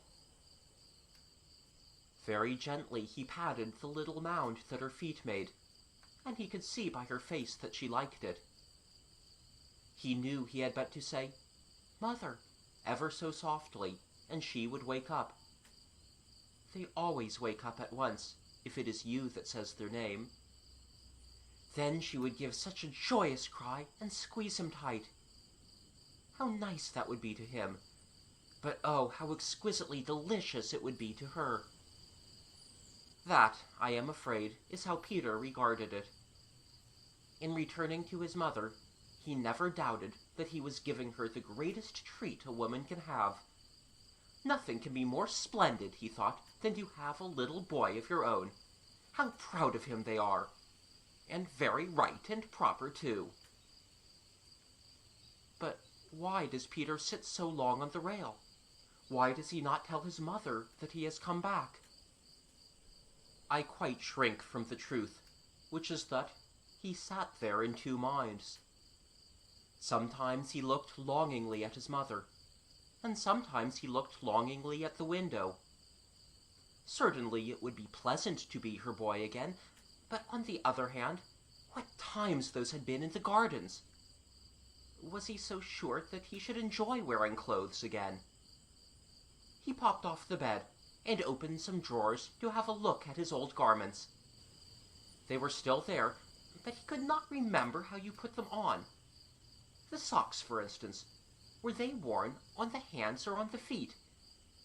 He was about to try one of them on his hand when he had a great adventure. Perhaps the drawer had creaked. At any rate, his mother woke up, for he heard her say, "Peter," as if it was the most lovely word in the language. He remained sitting on the floor and held his breath, wondering how she knew that he had come back. If she said, "Peter," again, he meant to cry, "Mother," and run to her. But she spoke no more. She made little moans only, and when he next peeped at her, she was once more asleep, with tears on her face. It made Peter very miserable, and what do you think was the first thing he did? Sitting on the rail at the foot of the bed, he played a beautiful lullaby to his mother on his pipe. He had made it up himself, out of the way she said, "Peter," and he never stopped playing until she looked happy. He thought this so clever of him that he could scarcely resist wakening her to hear her say, "Oh, Peter, how exquisitely you play." However, as she now seemed comfortable, he again cast looks at the window. You must not think that he meditated flying away and never coming back. He had quite decided to be his mother's boy, but hesitated about beginning tonight. It was the second wish which troubled him. He no longer meant to make it a wish to be a bird, but not to ask for a second wish seemed wasteful, and of course he could not ask for it without returning to the fairies. Also, if he put off asking for his wish too long, it might go bad. He asked himself if he had not been hard-hearted to fly away without saying goodbye to Solomon. "I should like awfully to sail in my boat just once more," he said wistfully to his sleeping mother. He argued with her as if she could hear him. "It would be so splendid to tell the birds of this adventure," he said coaxingly. "I promise to come back," he said solemnly, and meant it too. And in the end, he flew away. Twice he came back from the window, wanting to kiss his mother, but he feared the delight of it might waken her. So at last he played her a lovely kiss on his pipe, and then he flew back to the gardens. Many nights, and even months, passed before he asked the fairies for his second wish, and I am not sure that I quite know why he delayed so long. One reason was that he had so many goodbyes to say, not only to his particular friends, but to 100 favorite spots. Then he had his last sail, and his very last sail, and his last sail of all, and so on. Again, a number of farewell feasts were given in his honor, and another comfortable reason was that, after all, there was no hurry, for his mother would never weary of waiting for him. This last reason displeased old Solomon, for it was an encouragement to the birds to procrastinate. Solomon had several excellent mottos for keeping them at their work, such as, "Never put off laying today because you can lay tomorrow," and "In this world there are no second chances." And yet here was Peter gaily putting off, and none the worse for it. The birds pointed this out to each other, and fell into lazy habits. But mind you, though Peter was so slow in going back to his mother, he was quite decided to go back. The best proof of this was his caution with the fairies. They were most anxious that he should remain in the gardens to play to them, and to bring this to pass, they tried to trick him into making such a remark as, "I wish the grass was not so wet," and some of them danced out of time in the hope that he might cry, "I do wish you would keep time." Then they would have said that this was his second wish. But he smoked their design, and though on occasions he began, "I wish," he always stopped in time. So when at last he said to them bravely, "I wish now to go back to Mother forever and always," they had to tickle his shoulders and let him go. He went in a hurry in the end, because he had dreamt that his mother was crying, and he knew what was the great thing she cried for, and that a hug from her splendid Peter would quickly make her to smile. Oh, he felt sure of it, and so eager was he to be nestling in her arms, that this time he flew straight to the window, which was always to be open for him. But the window was closed, and there were iron bars on it, and peering inside, he saw his mother sleeping peacefully, with her arm around another little boy. Peter called, "Mother! Mother!"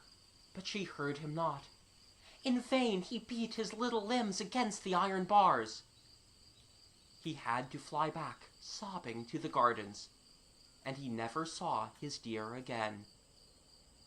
What a glorious boy he had meant to be to her! Ah, Peter, we who have made the great mistake, how differently we should all act at the second chance. But Solomon was right. There is no second chance, not for most of us. When we reach the window, it is lockout time. The iron bars are up for life.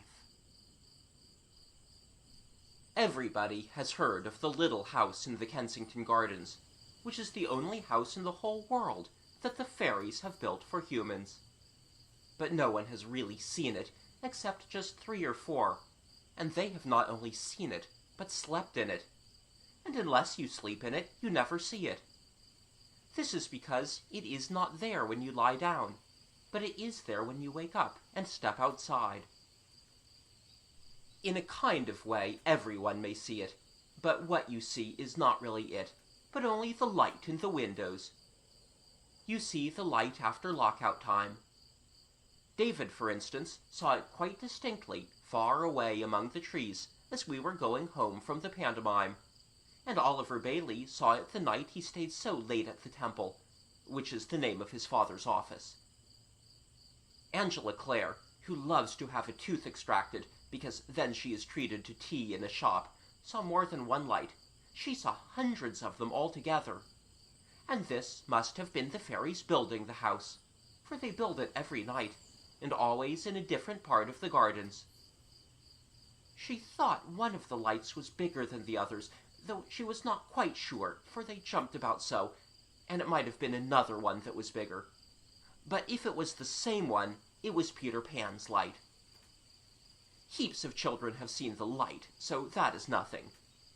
But Mamie Mannering was the famous one, for whom the house was first built. Mamie was always rather a strange girl, and it was at night that she was strange. She was 4 years of age, and in the daytime she was the ordinary kind. She was pleased when her brother Tony, who was a magnificent fellow of 6, took notice of her, and she looked up to him in the right way, and tried in vain to imitate him, and was flattered rather than annoyed when he shoved her about. Also, when she was batting, she would pause, though the ball was in the air, to point out to you that she was wearing new shoes. She was quite the ordinary kind in the daytime. But as the shades of night fell, Tony the swaggerer lost his contempt for Mamie, and eyed her fearfully. And no wonder, for with dark there came into her face a look that I can describe only as a leery look. It was also a serene look that contrasted grandly with Tony's uneasy glances. Then he would make her presents of his favorite toys, which she always took away from her next morning, and she accepted them with a disturbing smile. The reason he was now become so wheedling and she so mysterious was, in brief, that they knew they were about to be sent to bed. It was then that Mamie was terrible. Tony entreated her not to do it tonight, and the mother and their colored nurse threatened her, but Mamie merely smiled her agitating smile. And by, when they were alone with their nightlight, she would start up in bed, crying, "Sst! What was that?" Tony beseeches her, "It was nothing. Don't, Mamie, don't," and pulls the sheet over his head. "It is coming nearer," she cries. "Oh, look at it, Tony. It is feeling your bed with its horns. It is boring for you. Oh, Tony, oh!" And she desists not until he rushes downstairs in his combination screeching. When they came up to whip Mamie, they usually found her sleeping tranquilly. Not shamming, you know, but really sleeping, and looking like the sweetest little angel, which seems to me to make it almost worse. But, of course, it was daytime when they were in the gardens, and then Tony did most of the talking. You could gather from his talk that he was a very brave boy, and no one was so proud of it as Mamie. She would have loved to have a ticket on her saying that she was his sister. And at no time did she admire him more than when he told her, as he often did with splendid firmness, that one day he meant to remain behind in the gardens after the gates were closed. "Oh, Tony," she would say with awful respect, "but the fairies will be so angry." "I dare say," replied Tony carelessly. "Perhaps," she said, thrilling, "Peter Pan will give you a sail in his boat." "I shall make him," replied Tony. No wonder she was proud of him.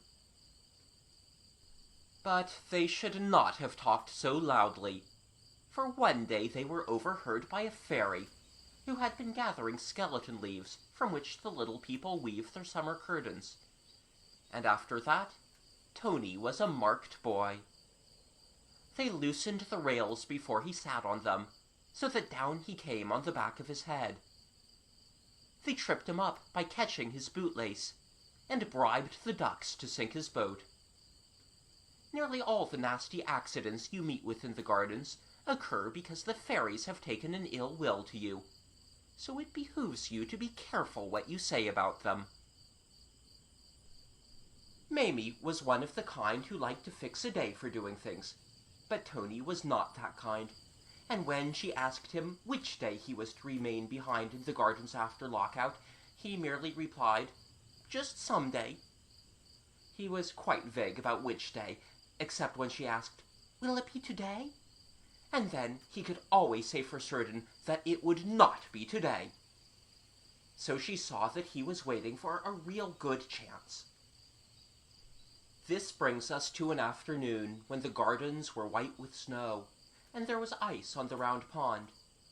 Not thick enough to skate on, but at least you could spoil it for tomorrow by flinging stones, and many bright little boys and girls were doing that. When Tony and his sister arrived, they wanted to go straight to the pond, but their ayah said they must take a sharp walk first, and as she said this, she glanced at the time board to see when the gardens closed that night. It read 5:30. Poor ayah! She is the one who laughs continuously because there are so many white children in the world, but she was not to laugh much more that day. Well, they went up the baby walk and back, and when they returned to the time board, she was surprised to see that it now read 5 o'clock for closing time. But she was unacquainted with the tricky ways of the fairies, and did not see, as Mamie and Tony saw at once, that they had changed the hour, because there was to be a ball tonight. She said there was only time now to walk to the top of the hump and back, and as they trotted along with her, she little guessed what was thrilling their little breasts. You see, the chance had come of seeing a fairy ball. Never, Tony felt, could he hope for a better chance. He had to feel this, for Mamie so plainly felt it for him. Her eager eyes asked the question, "Is it today?" And he gasped, and then nodded. Mamie slipped her hand into Tony's, and hers was hot, but his was cold. She did a very kind thing. She took off her scarf and gave it to him. "In case you should feel cold," she whispered. Her face was aglow, but Tony's was very gloomy. As they turned on the top of the hump, he whispered to her, "I'm afraid Nurse would see me, so I shan't be able to do it." Mamie admired him more than ever for being afraid of nothing but their ayah, when there were so many unknown terrors to fear, and she said aloud, "Tony, I shall race you to the gate," and in a whisper, "Then you can hide." And off they ran. Tony could always outdistance her easily, but never had she known him speed away so quickly as now, and she was sure he hurried that he might have more time to hide. "Brave, brave," her doting eyes were crying, when she got a dreadful shock. Instead of hiding, her hero had run out at the gate. At this bitter sight, Mamie stopped blankly, as if all her lapful of darling treasures were suddenly spilled, and then for very disdain she could not sob. In a swell of protest against all puling cowards, she ran to St. Govor's Well and hid in Tony's stead. When the ayah reached the gate and saw Tony far in front, She thought her other charge was with him, and passed out.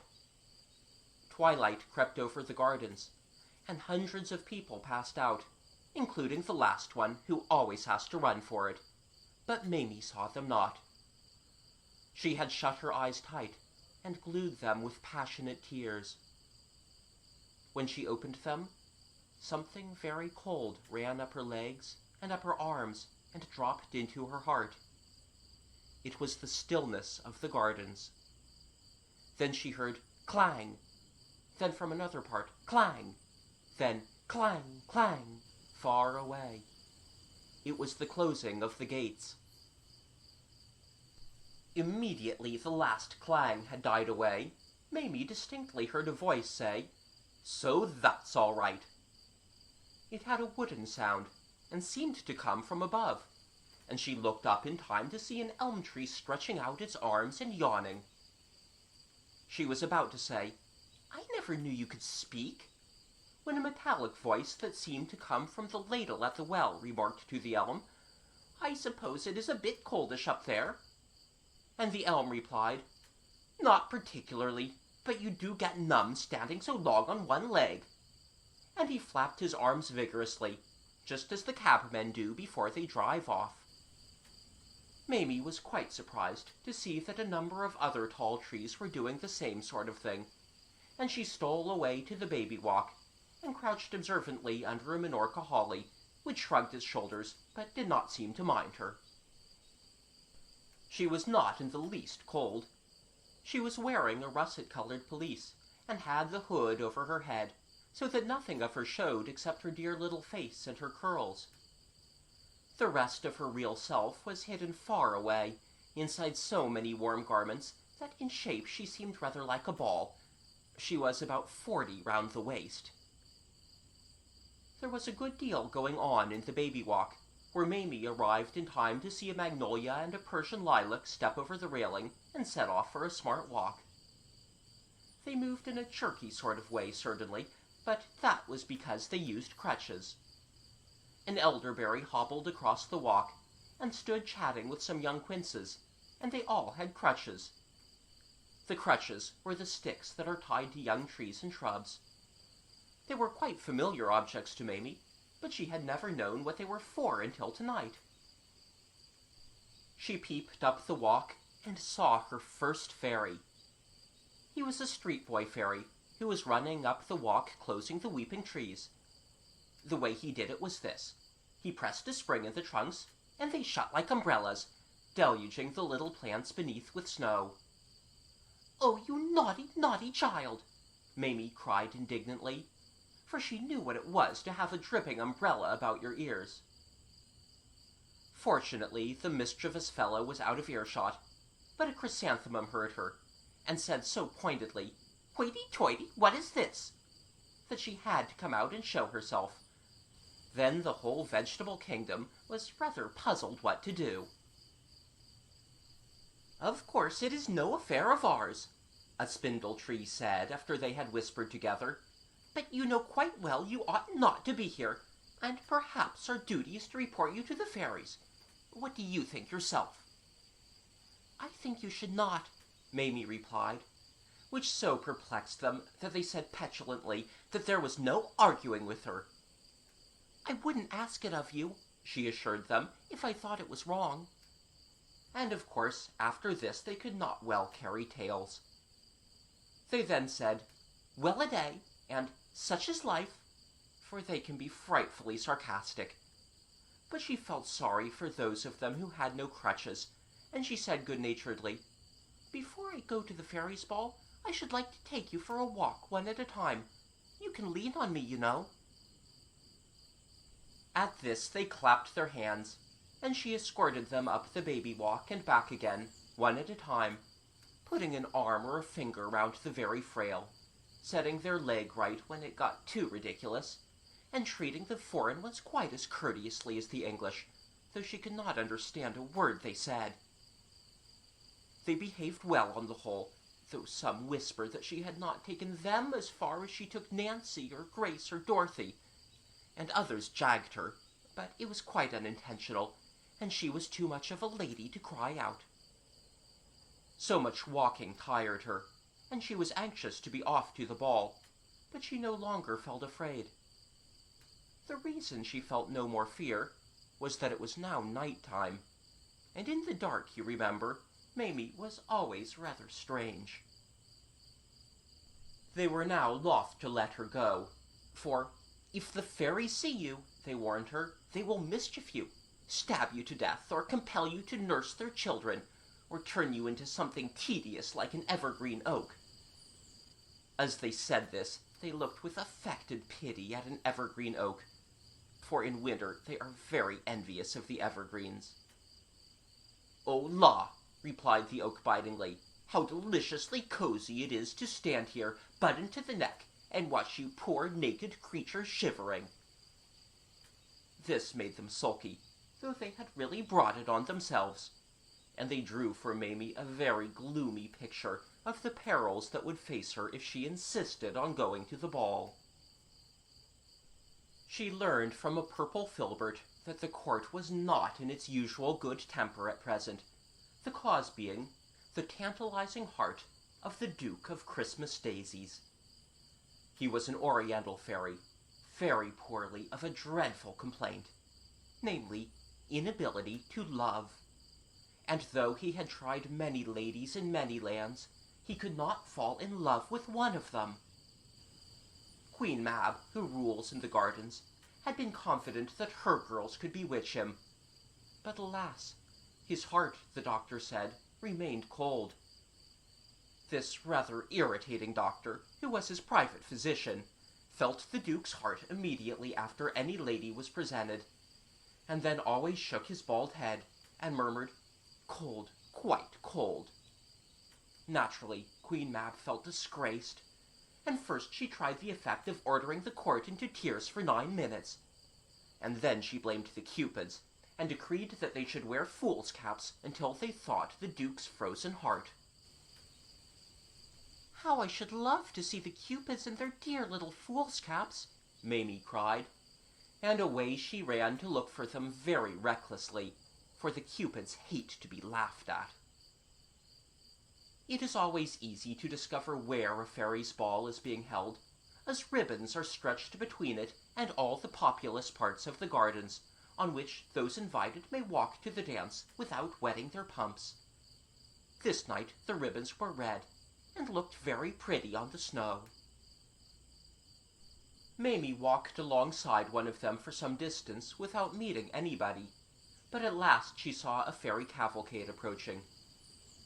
To her surprise, they seemed to be returning from the ball, and she had just time to hide from them by bending her knees and holding out her arms and pretending to be a garden chair.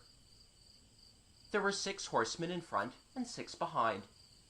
In the middle walked a prim lady wearing a long train held up by 2 pages, and on the train, as if it were a couch, reclined a lovely girl, for in this way do aristocratic fairies travel about. She was dressed in golden rain, but the most enviable part of her was her neck, which was blue in color and of a velvet texture, and of course showed off her diamond necklace as no white throat could have glorified it. The high-born fairies obtain this admired effect by pricking their skin, which lets the blue blood come through and dye them, and you cannot imagine anything so dazzling unless you have seen the ladies' busts in the jewelers' windows. Mamie also noticed that the whole cavalcade seemed to be in a passion, tilting their noses higher than it can be safe for even fairies to tilt them, and she concluded that this must be another case in which the doctor had said, "Cold, quite cold." Well, she followed the ribbon to a place where it became a bridge over a dry puddle, into which another fairy had fallen and been unable to climb out. At first this little damsel was afraid of Mamie, who most kindly went to her aid, but soon she sat in her hand chatting gaily, and explaining that her name was Brownie, and that though only a poor street singer, she was on her way to the ball, to see if the Duke would have her. "Of course," she said, "I am rather plain," and this made Mamie uncomfortable, for indeed the simple little creature was almost quite plain for a fairy. It was difficult to know what to reply. "I see you think I have no chance," Brownie said falteringly. "I don't say that," Mamie answered politely. "Of course your face is just a tiny bit homely, but—" Really, it was quite awkward for her. Fortunately, she remembered about her father and the bazaar. He had gone to a fashionable bazaar where all the most beautiful ladies in London were on view for half a crown the second day. But on his return home, instead of being dissatisfied with Mamie's mother, he had said, "You can't think, my dear, what a relief it is to see a homely face again." Mamie repeated the story, and it fortified Brownie tremendously. Indeed, she had no longer the slightest doubt that the Duke would choose her. So she scudded away up the ribbon, calling out to Mamie not to follow, lest the Queen should mischief her. But Mamie's curiosity tugged her forward, and presently at the 7 Spanish chestnuts she saw a wonderful light. She crept forward until she was quite near it, and then she peeped from behind a tree. The light, which was as high as your head above the ground, was composed of myriads of glowworms, all holding on to each other, and so forming a dazzling canopy over the fairy ring. There were thousands of little people looking on, but they were in shadow, and drab in color compared to the glorious creatures within that luminous circle, who were so bewilderingly bright that Mamie had to wink hard all the time she looked at them. It was amazing, and even irritating to her, that the Duke of Christmas Daisies should be able to keep out of love for a moment. Yet, out of love his dusky grace still was. You could see it by the shamed looks of the Queen and court, though they pretended not to care. By the way darling ladies brought forward for his approval burst into tears as they were told to pass on, and by his own most dreary face.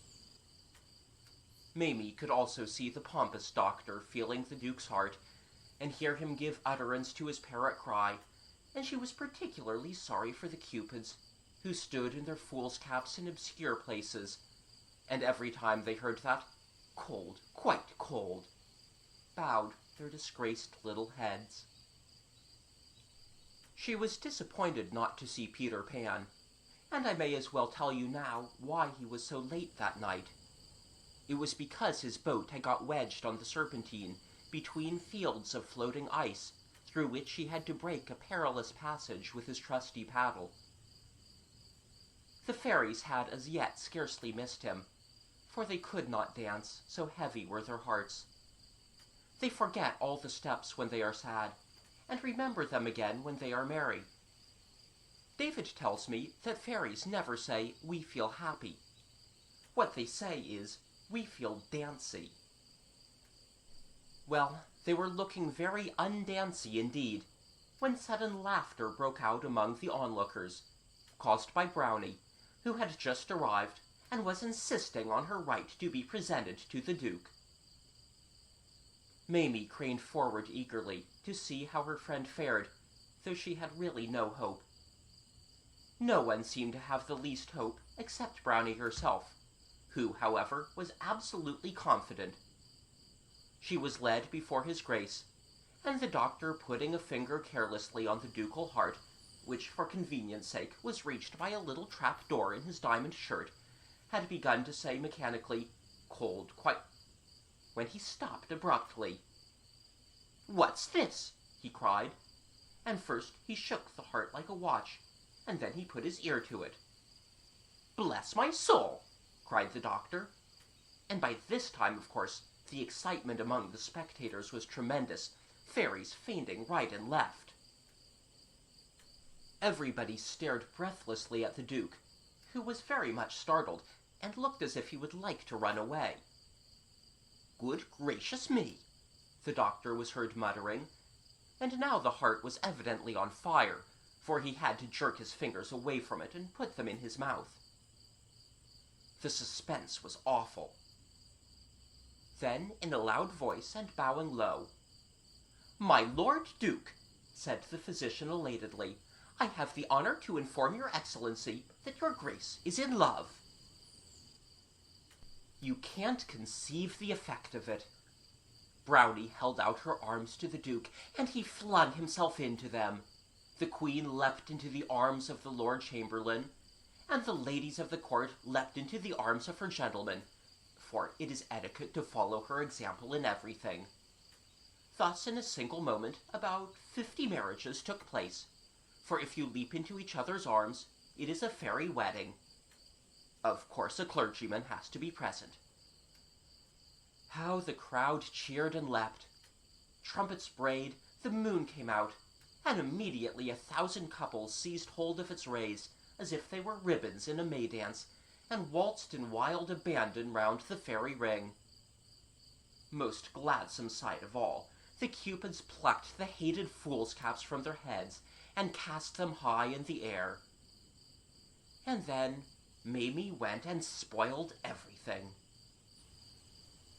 She couldn't help it.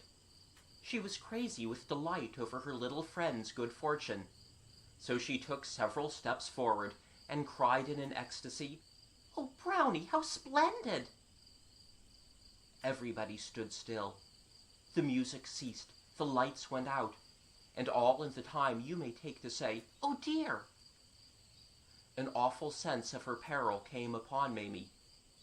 Too late, she remembered that she was a lost child, in a place where no human must be, between the locking and the opening of the gates. She heard the murmur of an angry multitude. She saw 1,000 swords flashing for her blood, and she uttered a cry of terror and fled.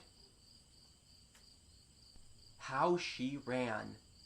And all the time her eyes were starting out of her head. Many times she lay down, and then quickly jumped up and ran on again.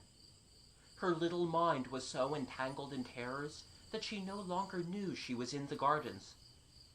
The one thing she was sure of was that she must never cease to run, and she thought she was still running long after she had dropped in the figs and gone to sleep. She thought the snowflakes falling on her face were her mother kissing her good night. She thought her coverlet of snow was a warm blanket, and tried to pull it over her head. And when she heard talking through her dreams, she thought it was Mother bringing Father to the nursery door to look at her as she slept. But it was the fairies. I am very glad to be able to say that they no longer desired to mischief her. When she rushed away, they had rent the air with such cries as, "Slay her!" "Turn her into something extremely unpleasant," and so on. But the pursuit was delayed while they discussed who should march in front, and this gave Duchess Brownie time to cast herself before the Queen and demand a boon. Every bride has a right to a boon, and what she asked for was Mamie's life. "Anything except that," replied Queen Mab sternly, and all the fairies echoed, "Anything except that." But when they learned how Mamie had befriended Brownie, and so enabled her to attend the ball to their great glory and renown, they gave 3 huzzas for the little human, and set off like an army to thank her, the court advancing in front, and the canopy keeping step with it. They traced Mamie easily by her footprints in the snow. But though they found her deep in snow in the figs, it seemed impossible to thank Mamie, for they could not waken her. They went through the form of thanking her. That is to say, the new king stood on her body and read her a long address of welcome, but she heard not a word of it. They also cleared the snow off her, but soon she was covered again, and they saw she was in danger of perishing of cold. "Turn her into something that does not mind the cold," seemed a good suggestion of the doctors, but the only thing they could think of that does not mind cold was a snowflake, and it might melt, the Queen pointed out, so that idea had to be given up. A magnificent attempt was made to carry her to a sheltered spot, but though there were so many of them, she was too heavy. By this time all the ladies were crying in their handkerchiefs, but presently the Cupids had a lovely idea. build a house round her," they cried. And at once everybody perceived that this was the thing to do. In a moment 100 fairy sawyers were among the branches. Architects were running round Mamie measuring her. A bricklayer's yard sprang up at her feet. 75 masons rushed up with the foundation stone, and the Queen laid it. Overseers were appointed to keep the boys off. Scaffoldings were run up. The whole place rang with hammers and chisels and turning lathes. And by this time the roof was on, and the glaziers were putting in the windows. The house was exactly the size of Mamie, and perfectly lovely. One of her arms was extended, and this had bothered them for a second, but they built a veranda round it leading to the front door.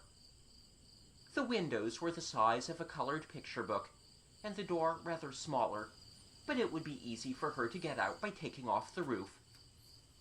The fairies, as is their custom, clapped their hands with delight over their cleverness, and they were so madly in love with the little house that they could not bear to think they had finished it. So they gave it ever so many little extra touches, and even then they added more extra touches. For instance, 2 of them ran up a ladder and put on a chimney. "Now we fear it is quite finished," they sighed. But no, for another 2 ran up the ladder and tied some smoke to the chimney. "That certainly finishes it," they said reluctantly. "Not at all," cried a glowworm. "If she were to wake without seeing a nightlight, she might be frightened, so I shall be her nightlight." "Wait 1 moment," said a china merchant, "and I shall make you a saucer." Now, alas, it was absolutely finished. "Oh dear, no!" "Gracious me!" cried a brass manufacturer. "There's no handle on the door," and he put one on. An ironmonger added a scraper, and an old lady ran up with a doormat. Carpenters arrived with a water butt, and the painters insisted on painting it. Finished at last. "Finished? How can it be finished?" the plumber demanded scornfully, "before hot and cold are put in." And he put in hot and cold. Then an army of gardeners arrived, with fairy carts and spades and seeds and bulbs and forcing houses, and soon they had a flower garden to the right of the veranda, and a vegetable garden to the left, and roses and clematis on the walls of the house, and in less than 5 minutes all these dear things were in full bloom. Oh, how beautiful the little house was now! But it was, at last, finished true as true, and they had to leave it and return to the dance. They all kissed their hands to it as they went away, and the last to go was Brownie. She stayed a moment behind the others to drop a pleasant dream down the chimney. All through the night the exquisite little house stood there in the figs taking care of Mamie, and she never knew. She slept until the dream was quite finished, and woke feeling deliciously cozy, just as morning was breaking from its egg. And then she almost fell asleep again, and then she called out, "Tony?" for she thought she was at home in the nursery. As Tony made no answer, she sat up, whereupon her head hit the roof, and it opened like the lid of a box. And to her bewilderment she saw all around her the Kensington Gardens lying deep in snow. As she was not in the nursery, she wondered whether this was really herself, so she pinched her cheeks, and then she knew it was herself, and this reminded her that she was in the middle of a great adventure. She remembered now everything that had happened to her, from the closing of the gates up to her running away from the fairies. But however, she asked herself, had she gotten into this funny place? She stepped out by the roof, right over the garden, and then she saw the dear house in which she had passed the night. It so entranced her that she could think of nothing else. "Oh, you darling! Oh, you sweet! Oh, you love!" she cried. Perhaps a human voice frightened the little house, or maybe it now knew that its work was done, for no sooner had Mamie spoken than it began to grow smaller. It shrank so slowly that she could scarce believe it was shrinking. Yet she soon knew that it could not contain her now. It always remained as complete as ever, but it became smaller and smaller, and the garden dwindled at the same time, and the snow crept closer, lapping house and garden up. Now the house was the size of a little dog's kennel, and now of a Noah's Ark. But still you could see the smoke and the door handle and the roses on the wall, every one complete. The glowworm light was waning too, but it was still there.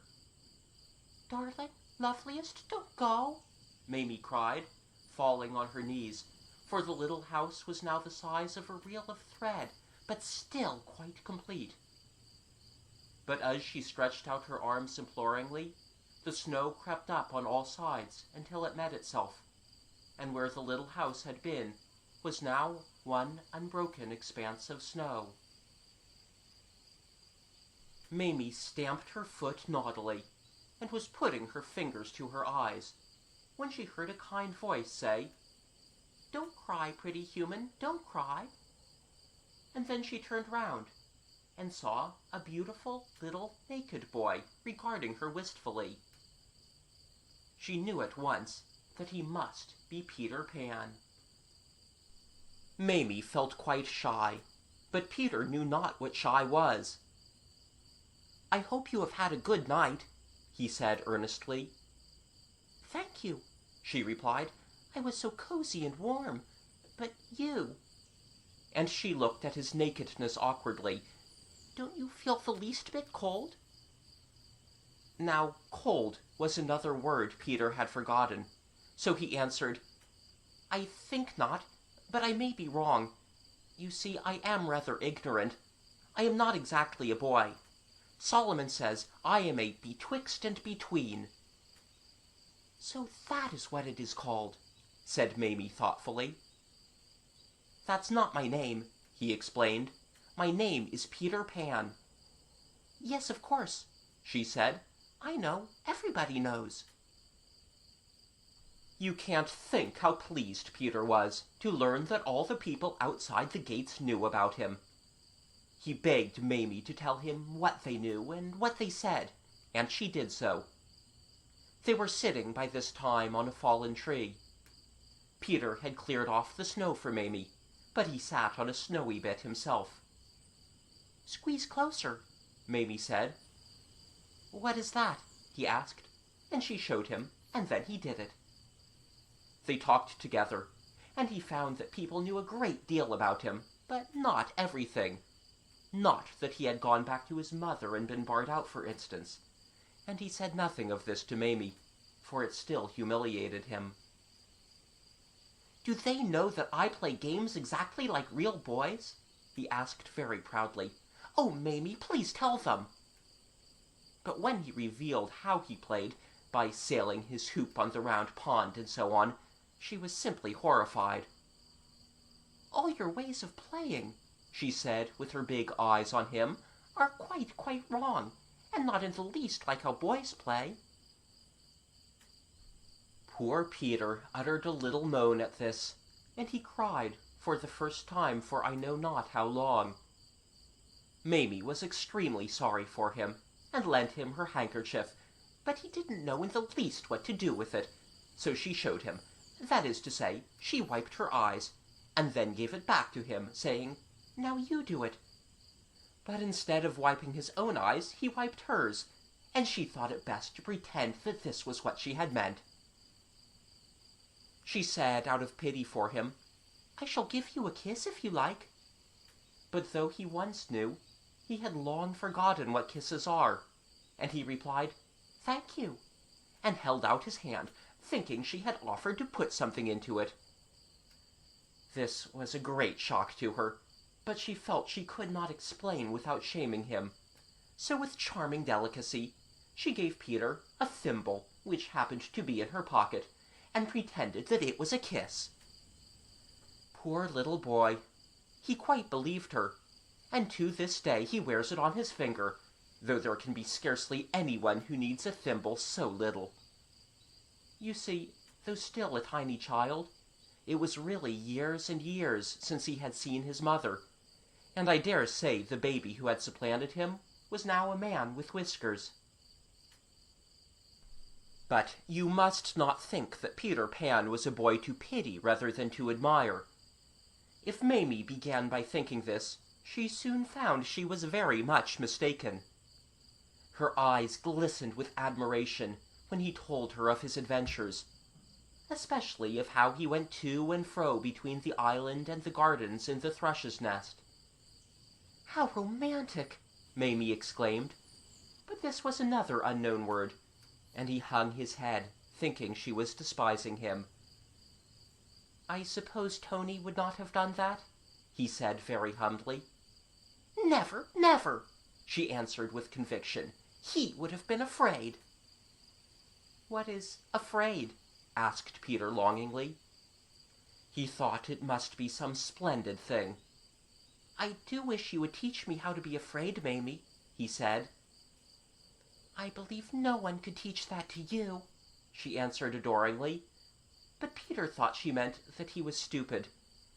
She had told him about Tony, and of the wicked thing she did in the dark to frighten him. She knew quite well that it was wicked, but Peter misunderstood her meaning, and said, "Oh, how I wish I was as brave as Tony." It quite irritated her. "You are 20,000 times braver than Tony," she said. "You are ever so much the bravest boy I ever knew." He could scarcely believe she meant it, but when he did believe, he screamed with joy. "And if you want very much to give me a kiss," Mamie said, "you can do it." Very reluctantly, Peter began to take the thimble off his finger. He thought she wanted it back. "I don't mean a kiss," she said hurriedly. "I mean a thimble." "What's that?" Peter asked. "It's like this," she said, and kissed him. "I should love to give you a thimble," Peter said gravely, so he gave her one. He gave her quite a number of thimbles, and then a delightful idea came into his head. "Mamie," he said, "will you marry me?" Now, strange to tell, the same idea had come at exactly the same time into Mamie's head. "I should like to," she answered, "but will there be room in your boat for two?" "If you squeeze close," he said eagerly. "Perhaps the birds would be angry?"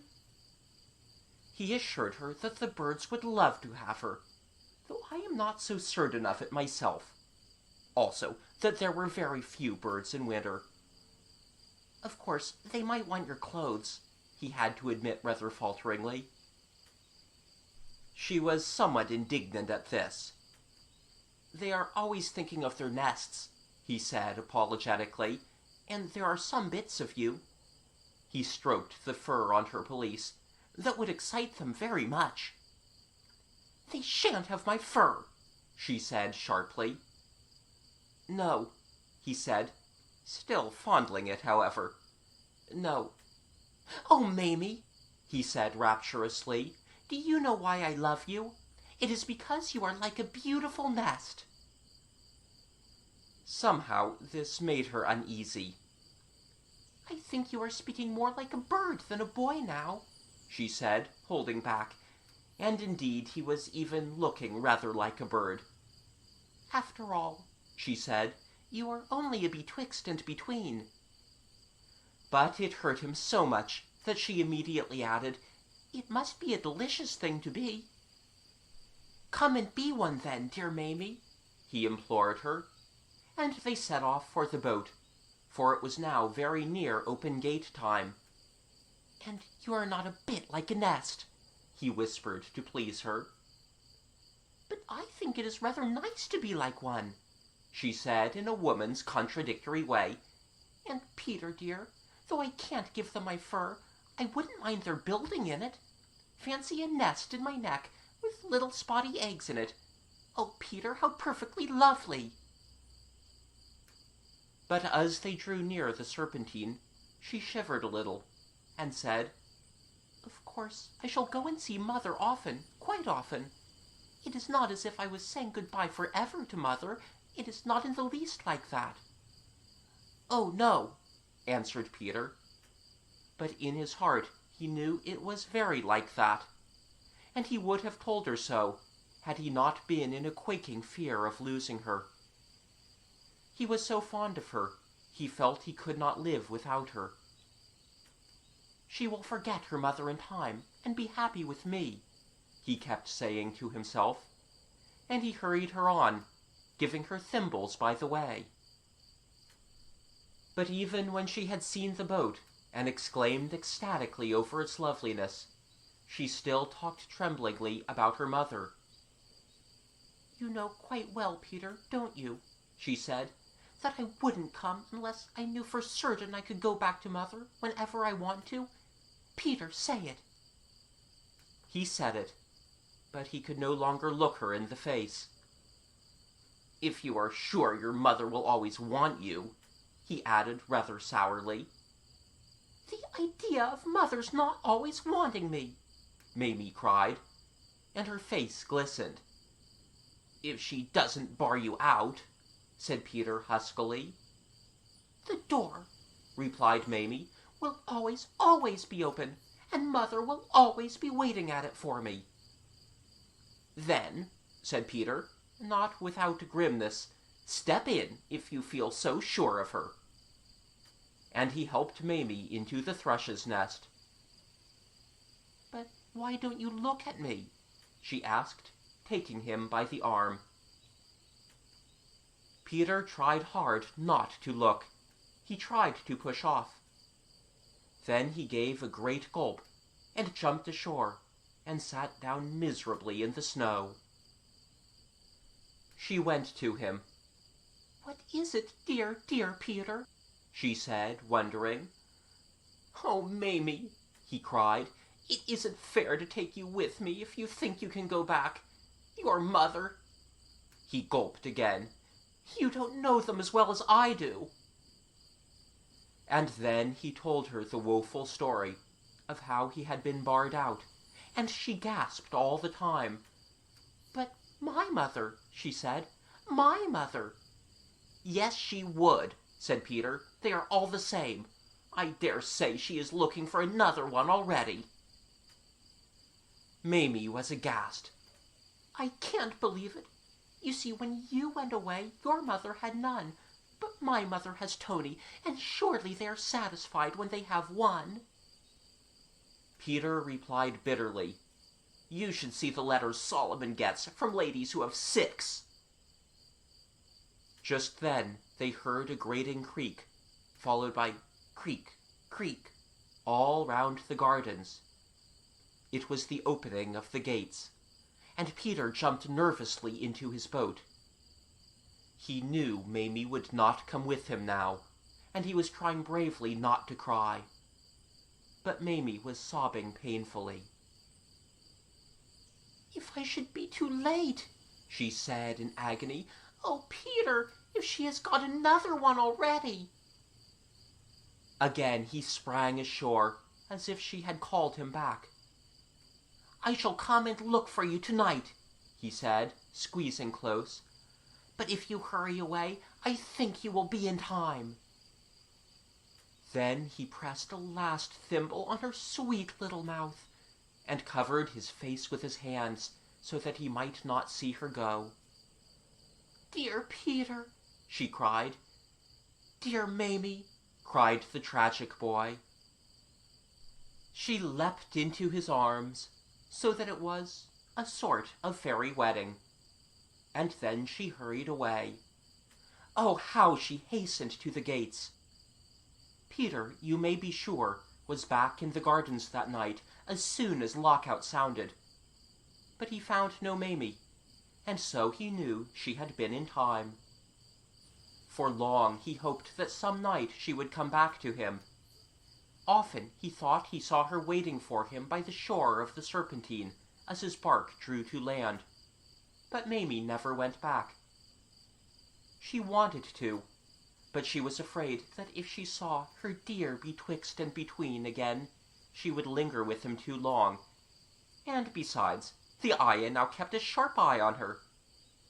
But she often talked lovingly of Peter, and she knitted a kettle holder for him.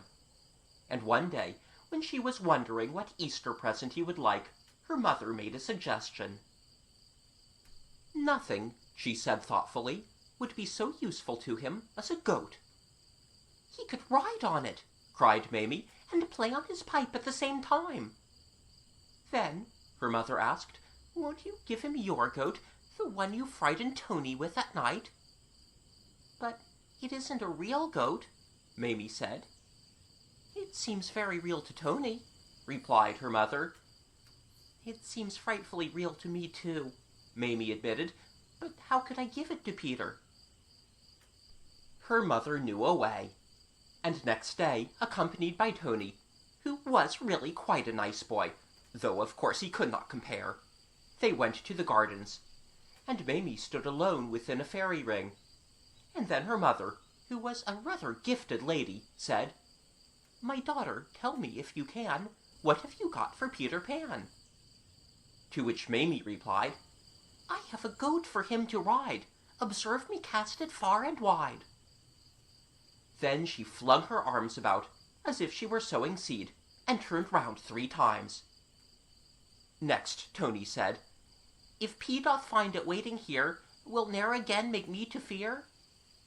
And Mamie answered, By dark or light I fondly swear, never to see goats anywhere.